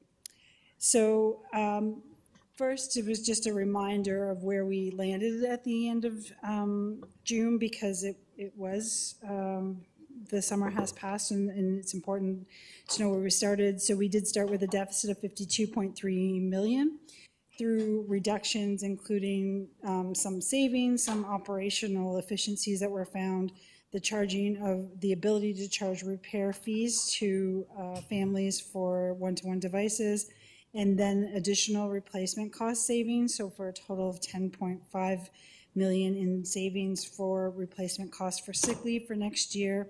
That was a total of 24.3 million. So we ended with a deficit of $28 million, and the ministry had approved prior to the board meeting the use of 27.5 million, and so we ended with 28 million, and staff did receive a letter approving the use of the additional 0.5 million in proceeds of disposition with some conditions, and one of the conditions being the deficit recovery plan, a 2-year deficit recovery plan. So for that recovery plan, again, we're starting with the $28 million, and really what we're doing is, the assumptions here are that funding will remain approximately the same, and that year over year the deficit will be approximately the same. So we would be starting with a deficit of $28 million, and the plan needed to be how we're going to recover that $28 million. And so staff's proposal is the resumption of the IB fees, and that would equate to about $1 million, and then that would continue on in the future. That we would have operational efficiencies and adherence to board policy of approximately 5 million, and I'll speak to that in just a second. We do have a phase-in of the employee future benefit liability. So when the ministry changed the sick leave provisions, and we were required to set up the employee future benefit liability for all of the retirement gratuities that were the ministry provided us funding for. We did phase in the liability over a number of years for TDSB. That means that right now, just so that we all understand, each year we are having to set up a budget or an expense of $22 million. We're not actually expending that $22 million, it's an accounting entry, but it does take up budget. So that will be finished midway through 25-26, meaning that next year it's only going to be $11 million, and then the year after that another $11 million will be recovered, and it actually frees up $22 million in budget space on an annual basis going forward after 26-27. So you'll see the 11 million, the first half coming in 25-26, the second half coming in 26-27. And again, because that is a one-time expense, and because our interpretation of the letter is that there will be an allowance to use proceeds of disposition through this recovery plan, we're recommending the use of proceeds of disposition of $11 million in 25-26.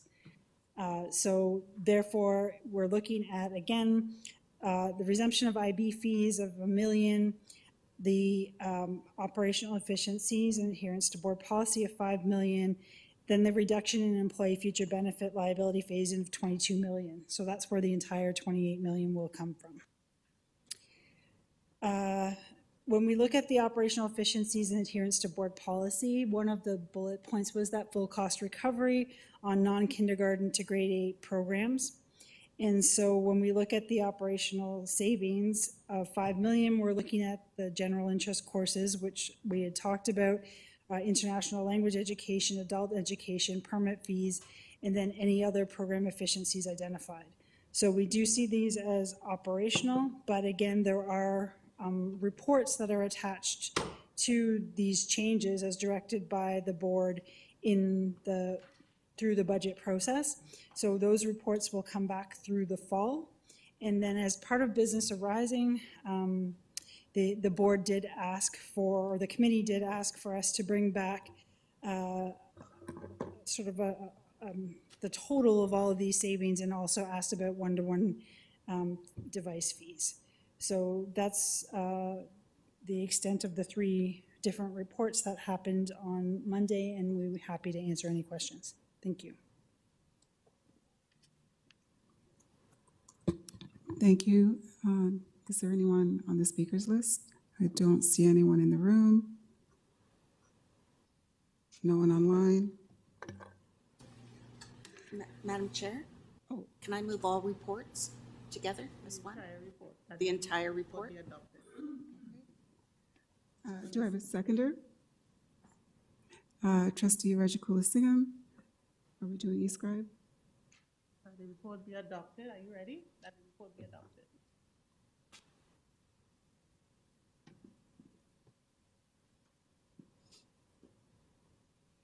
Just waiting for e-scribe to open.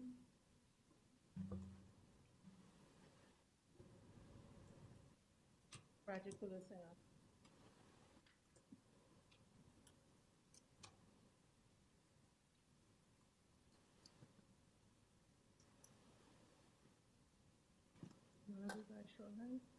Okay, it's opening. You can vote on e-scribe. It's open. It's open. Trustee Arts in favor.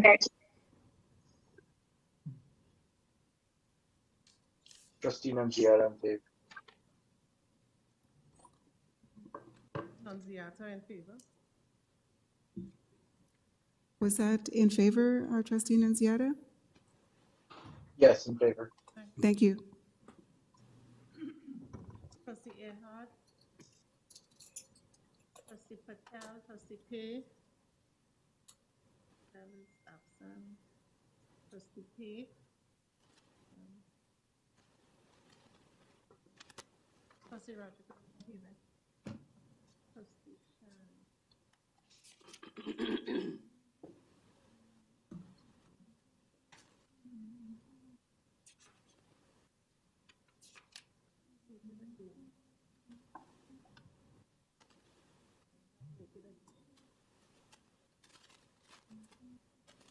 Do we have all the votes?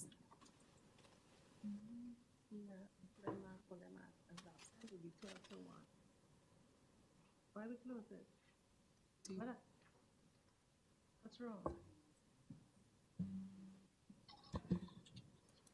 We're just tallying the vote. One moment. It was 12-1. Was it carried or not? They're absent, they're not here. It can't. Do we have? You want to do that? Sure. Wait, hold on, let me find out what's going on. again. Voting again? It's open again. Could you ask trustees to please vote again? Okay, there was a little bit of a technical issue. Please cast your vote now again, so we have an accurate recording of the vote. Trustee Arts, Trustee Ahad, Trustee Hastings. Trustee Arts in favor. Trustee Patel, Trustee Kate, Trustee Roger Kulisingam, she's in favor, thank you. Trustee Shan is in favor. Could you put him as present and in favor? Trustee P is absent. Trustee Patel is absent. Thank you. We'll close the vote. That item finished. Okay, and that carries. And I'll pass the chair back to Trustee Shan. Thank you. I would like to ask if the director, if the Caring and Safe School report could be handled now, or? Thank you very much. Through the chair, and just for clarity, this report was presented at committee, but Executive Superintendent Spiropoulos is here to give a 3-minute overview of this really incredible report.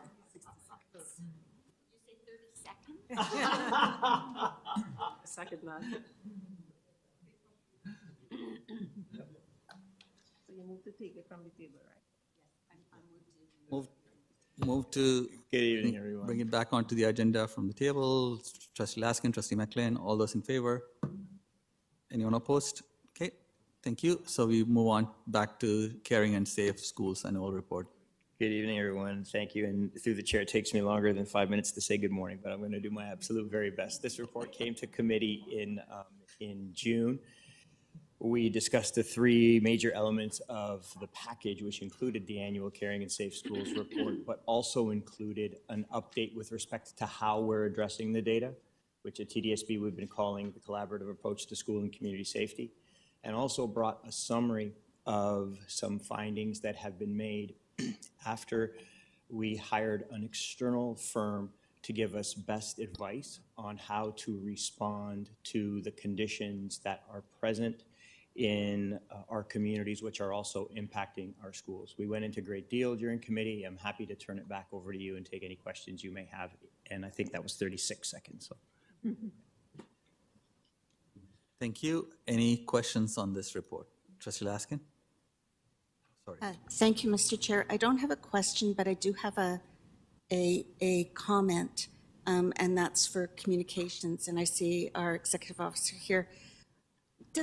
Would it make sense to consider highlighting our annual reports in a special section on the website so people can see the positive, good work that is being done, and also see the plans for continuous improvement? It seems to me that all the things we do that really matter to community and community safety, whether it's inside the school or outside the schools, is a pretty big deal these days. And I think we should talk about it very publicly about what our data shows us, what the issues were, and how we're going to address them in quite a public way. So I'm wondering if there could be consideration of that for the website through you, Mr. Chair, to staff. So thank you, and through the chair, that excellent idea has already been brought forward to us. So when you go to our website, you'll see that there is a list of every one of our annual reports after they've been received by board. Additionally, there's a Caring and Safe School section, and what's very prominent on that page is a link to the collaborative approach to school and community safety, which is a response to what we're doing. And also it paraphrases that lengthy report as a quick summary for our publics to be able to access as well. So we do that to the greatest extent possible already and look forward to expanding as we move forward. Thank you. Thank you. Trustee Laskin, any further questions? No, Mr. Chair, I just did open the website and I didn't see it there, so maybe it can be explained to me where it is.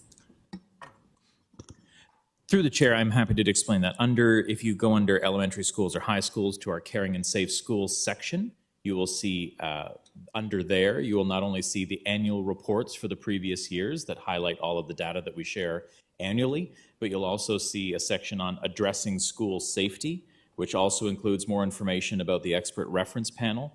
And then there are drop-down menus within that section that explain, and happy to share this link, that share the steps that are being taken throughout the TDSB through some of the things that Executive Superintendent Spiropoulos had mentioned and other items that we do to improve safety across the board. I think that's great. I guess I was just looking for it on the web page so that we could actually find it. Thank you very much. Thank you.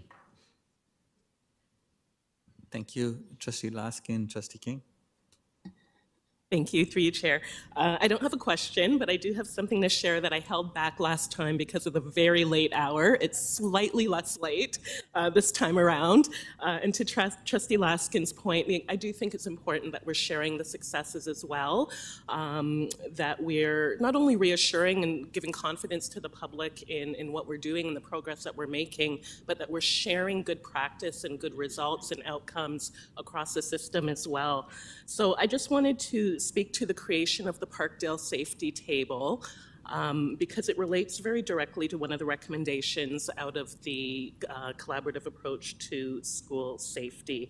One of the recommendations was to increase collaboration with our community partners, and there was a really significant effort in my community this year where, led by centrally, I forget his titles, is it centrally assigned principal?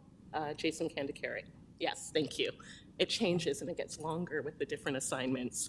But he really pulled together a team that included 5 administrators from 3 different schools, 2 elementary, 1 secondary. We had our superintendent of education, we had caring and safe representation, we had myself, we had city staff from various departments and community agency representatives all come together and actually go out on a community walk, spend time in the afternoon. We did the Queen Street Strip, went to 8 different agencies where we were able to make introductions, get information, and these are all agencies that could support addressing food insecurity, health services, settlement services, a lot of youth programming. We found about opportunities for volunteering and also for job creation or job opportunities that related to the programs in the schools as well. So it was a really, really rich opportunity to immerse in the community and to make those connections. And I think when we talk about creating a sense of belonging, so much of that is actually knowing where the kids come from, knowing where families come from. So I just wanted to, again, just commend the staff on that effort. I think it was really important work. We're already seeing the impacts of that. I know that some of the administrators have talked about the programs that they've been able to start initiating with the community. And that's really great proactive work. But because of what was initiated in spring, we were also a step ahead and we were able to be reactive when, unfortunately, at the start of the summer, there was an incident of gun violence that did result in the death of one of the students at one of our local schools. And because these relationships were already established, because we knew where to go, we were able to pull together really quickly and provide resources to families through school, but also our community members and families had resources that were available to them immediately, and they were able to pull those together, and they've created a healing event that they're going to be hosting in September for families as they come back to school. So again, all of that just to say kudos to the entire team. I wish that Jason were here tonight. I know that he stayed very late in the meeting in June, and I know he's very proud of the work that's being done as well. So I just wanted to commend staff, and I hope we can continue, to Trustee Laskin's point, sharing the things that are working well. Thank you, Trustee King, for sharing that. Any other trustees to speak? Okay, seeing none, mover and a seconder for receiving this report. Trustee Rajwani, Trustee Rajakulasingam, all those in favor? Anyone opposed? Okay, that's carried. Thank you very much. We move on to number 18, which is the establishment of a bylaw review special committee. And Trustee Arts and Trustee Laskin moving it. Trustee Laskin, would you like to speak on it? Or Trustee? Thanks very much, Mr. Chair. I think all of us support the idea that we need to relook at some sections of our bylaws. And according to our bylaws, if you're going to make changes to the bylaws, you have to advertise this over a period of time. So that was done. So it's here before us. And I believe it's to select up to 7 trustees to be on a subcommittee to review the bylaws. Thank you very much. I think it's pretty self-explanatory. Trustee Rajakulasingam. Through the chair. Usually I'm in support of having more reviews and processes to look at our committees or whatever it may be. But I have a few concerns with the motion as written. So the first point is with the first point on delegations. Oftentimes, when we have delegations, I often hear from one or two members of the public that in its current format, they don't feel like they're speaking to us, but they don't hear from, for example, they're not able to pose questions to staff, or they're not able to see something come from their voice. And I know that there have been some committees in the spring where we had a number of delegations, and I understand it's very time consuming, but I feel that it's a very important outlet for folks to speak to us and for us to hear them and have that voice recorded. And I'm thinking back to when we last reviewed the board bylaws, and in the motion it also mentions that board bylaws should be reviewed as required every 4 years. And given that the last time this committee was struck was in June 2021, and we finished the work in fall 2021, so it's still under 4 years. Trustee Laskin began as the chair of that committee, but I did take over after. And we did a very, very thorough deep dive of our bylaws. For the first time, we conducted an equity review and an Indigenous governance review. We hired an Indigenous governance expert, and they provided us recommendations. And all these steps were taken to take a very thorough review of our bylaws. I would support reestablishing this committee if we had rushed the review. But when the delegations is listed, looking at the delegations procedures listed as one of the first points, looking at last minute substitutions as cited as a need to do an entire review, I personally don't think it's the right way to use staff and trustee time. Also, are we going to stop doing business arising or amendments because there's little public notice? I understand that as trustees, sometimes it's harder for us to speak with one another or decide on how we want to vote on something.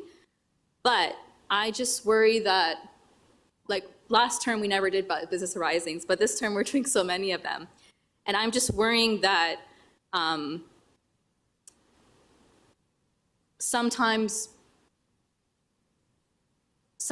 bylaws can be used to silence certain voices, and that is my main concern.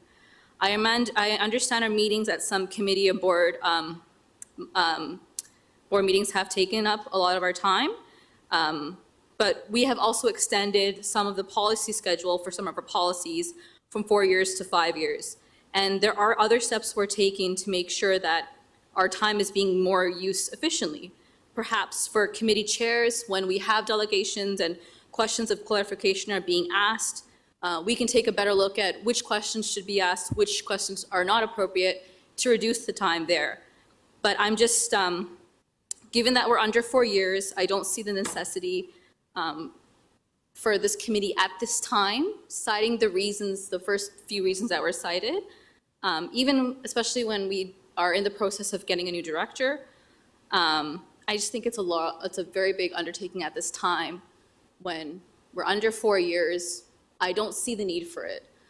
So for those reasons, I will not be supporting this motion. Thank you. Trustee Laskin, you'll get to wrap up at the end, though. Do you have a quick? I just wanted to clarify the interpretation of the statements and the intent. I can wait till. You can wait till the closing, unless the trustee was specifically asking for a clarification, then I would have come to you. I'll go to Trustee Arts next. Thank you, through you, Mr. Chair. I agree with, in principle, what Trustee Singham says. My understanding that we need to actually amend our bylaws because there were changes to the OPSPA Board of Directors pieces that is spoken to in our bylaws. So they do need to be reopened in order to be updated for certain things. Our process requires a committee to do this. This is not this proposal was not a commentary on the prior process, which I thought was excellent and thorough, and especially the different types of reviews that happened. But of course, once a committee is struck, they would have the opportunity to look at the last 2 years to say, hey, you know what, that clause right there is really vague, and it has, contributed to some issues, and better wording would be in place. But that would be up to the committee. So the committee could do really what it wanted, but the impetus for this was that they do actually need to be updated. And our procedures require a committee to do that. And so leave it at that.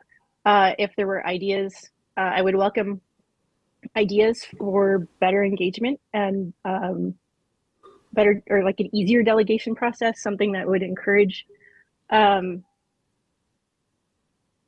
more the opportunity for more input from people who don't necessarily want to come in front of us to speak, because that is a daunting process and not necessarily accessible. So if there's ideas on that, that would be great too. But again, it would really be up to a committee to do this once struck. That's all. Thank you. Thank you. Anyone else would like to speak on it?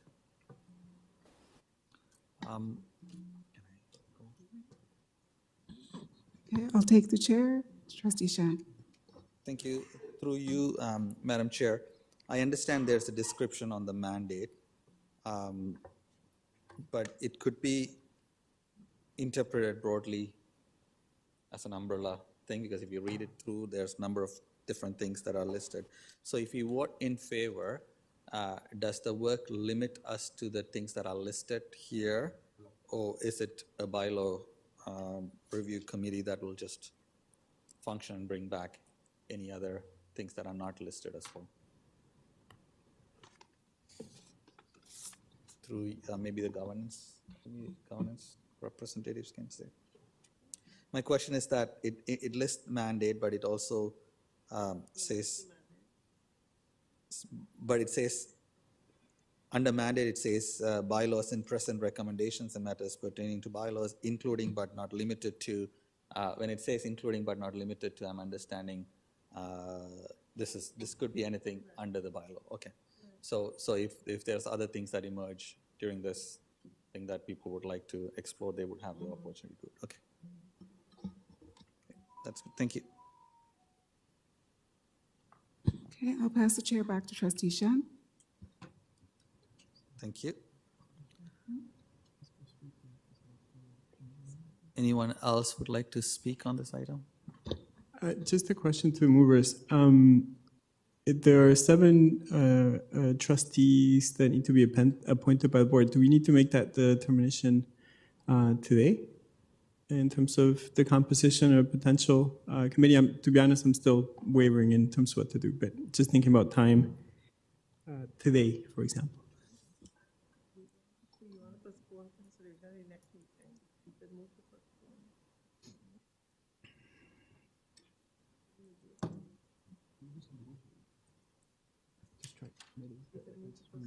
To choose the members as well.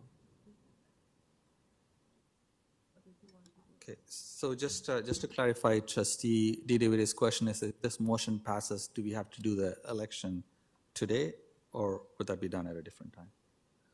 But I look at the motion.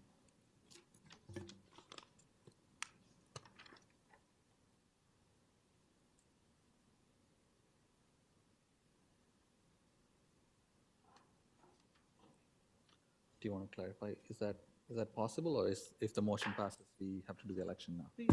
Well, what I'm suggesting, the other option is then postpone consideration to the next meeting. If you are concerned about the time, you can put it off until the next meeting and deal with it then. I would think that that's more reasonable. Are you moving that? Maybe if the movers want to do it, but or if they're okay with it, to move as Motion to governance. postpone, it will be a motion of precedence, so it will take precedence over what's on the floor. So if you'd like to move that, you can. Sure, I'll move that.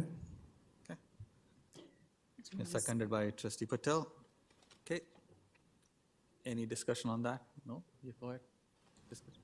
Sorry, I just wanted to clarify, I think the interpretation of talking about delegations, I hear it was interpreted as if somehow we want a silence. I think it's actually the opposite. It's to come up with more creative solutions, perhaps even a meeting a month or whatever, to hear more delegations. So the interpretation of reviewing delegations wasn't meant to imply that there was to limit or to change the practice of hearing from the public. It was meant to try to come up with more creative solutions to hear delegations pertaining to items on the agenda. So I just wanted to clarify that, but I will support postponement given the fact that it's just about 11. Right. Thank you. Any other comments on that motion to postpone consideration to next board meeting, next regular board meeting? All those in favor? Anyone opposed? Okay. That's carried. I think we are almost at the end. We have two written notices of motion, actually three, including Trustee Pace, but that's going to GPC as well. So these two new notice of motions are being presented for consideration, not for consideration as a notice. So we are at adjournment. If anybody else have any business arising to put in, don't do it now. Okay, motion to adjourn, Trustee Patel. Yeah. You don't, sorry, this made it to board tonight. It doesn't get heard tonight? Sorry? Which one? The 19, 1 and 2. They're just, No, they're just being given as notice at this time, not for consideration. okay. Make sense? Is that Well, I was asked to. okay? All right, motion to adjourn is moved by Trustee Patel and Trustee Dideveres. All those in favor? Okay. Anyone opposed? Okay, that's carried. Thank you very much. With your nonsense, okay? Happy retirement, Director.